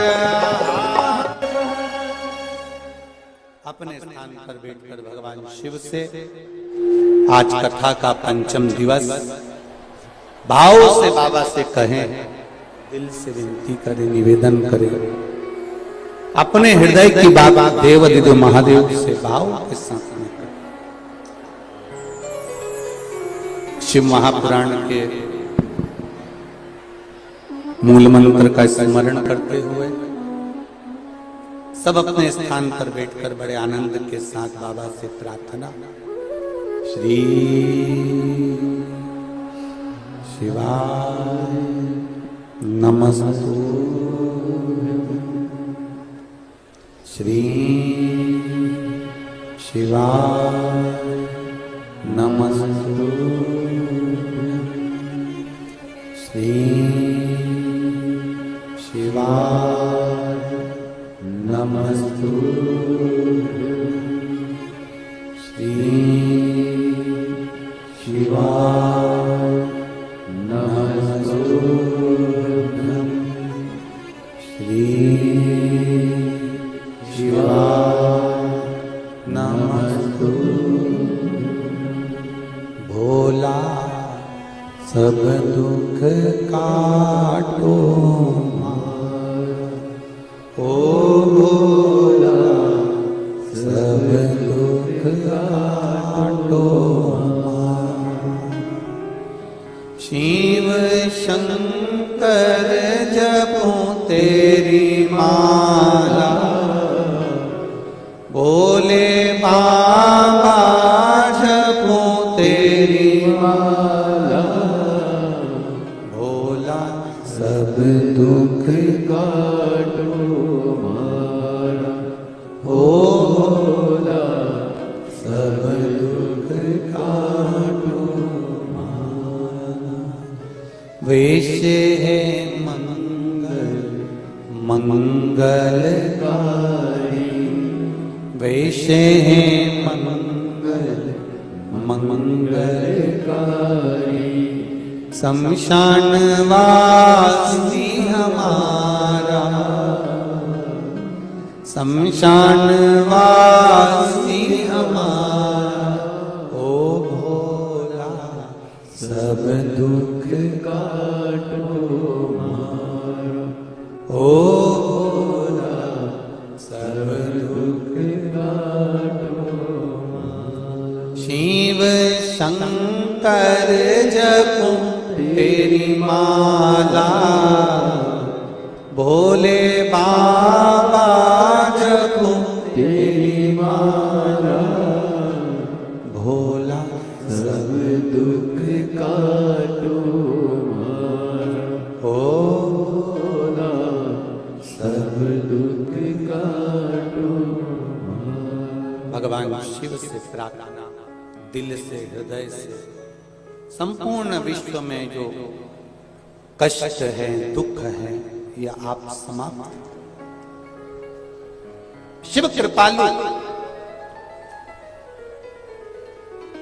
आप जितने भी लोग कथा श्रवण करने बैठे हो, चारों पंडालों में, पीछे के पंडालों में, रोड पर जहां बैठे हो, आपसे एक निवेदन जरूर है कि दिल से बाबा से कहो कि भोला सब दुख, ओ भोला सब दुख। बाबा से ये गुणगान कर कर जाना, हृदय से बाबा से कह कर जाना।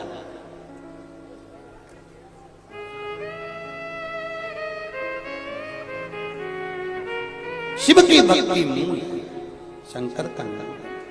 कथा कहती है गौतम बाबा पर गौ हत्या का दोष लग गया। दुनिया के लोगों ने गौतम ऋषि को भी नहीं छोड़ा, गौतम बाबा को भी नहीं छोड़ा।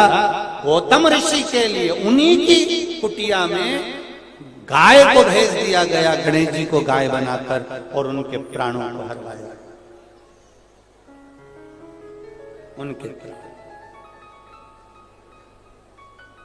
जरा ध्यान देना,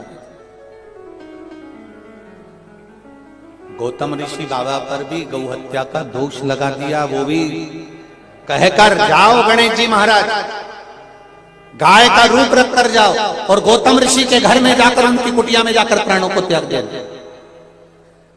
उंगली उठाने वाले, अपशब्द कहने वाले, जब ईर्ष्या इतनी ज्यादा बढ़ जाती है, जब ईर्ष्या इतनी बढ़ जाती है, जलन इतनी बढ़ जाती है, ईर्ष्या इतनी बढ़ जाती है, तो वो कुछ भी कर सकते हैं। इसलिए गौतम ऋषि के द्वार पर गणेश जी को भेजा गया गाय बनाकर।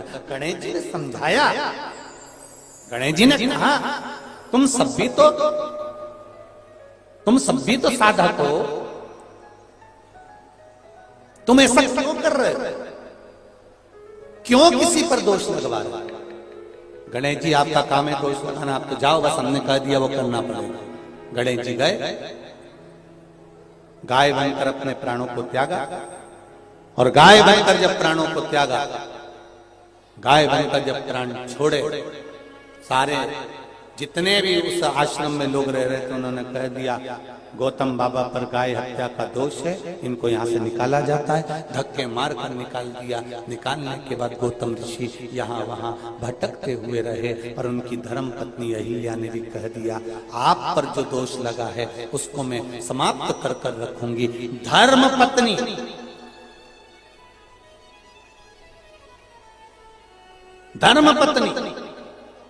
पतिव्रता धर्म का पालन करने वाली धर्म पत्नी आज गौतम ऋषि बाबा को गौ हत्या के दोष से मुक्त करने का प्रयास कर रही है।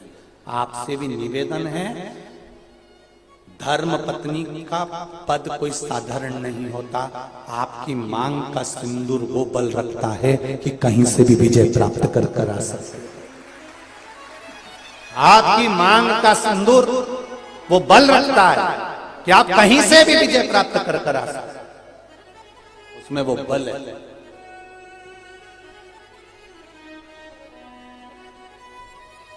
वो बल उसमें।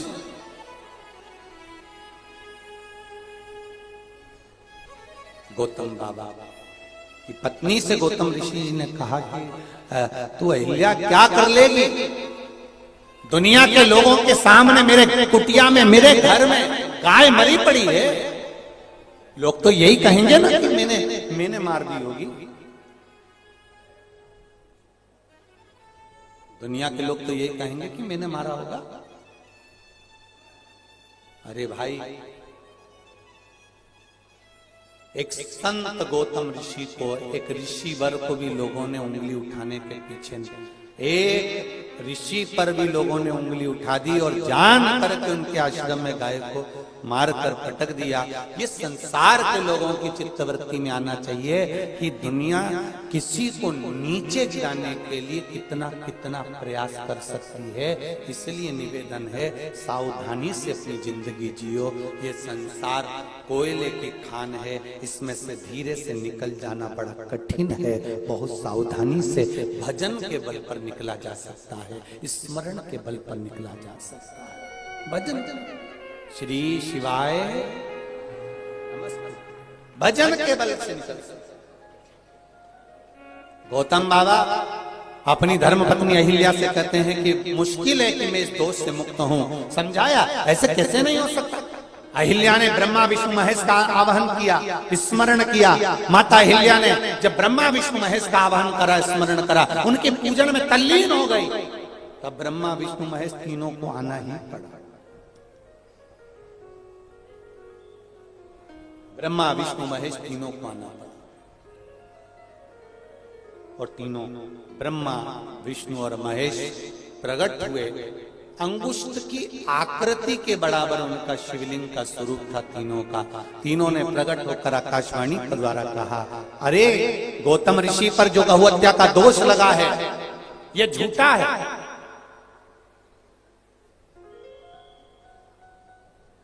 किसी को नीचा दिखाने के लिए लोग इतने नीचे गिर जाए।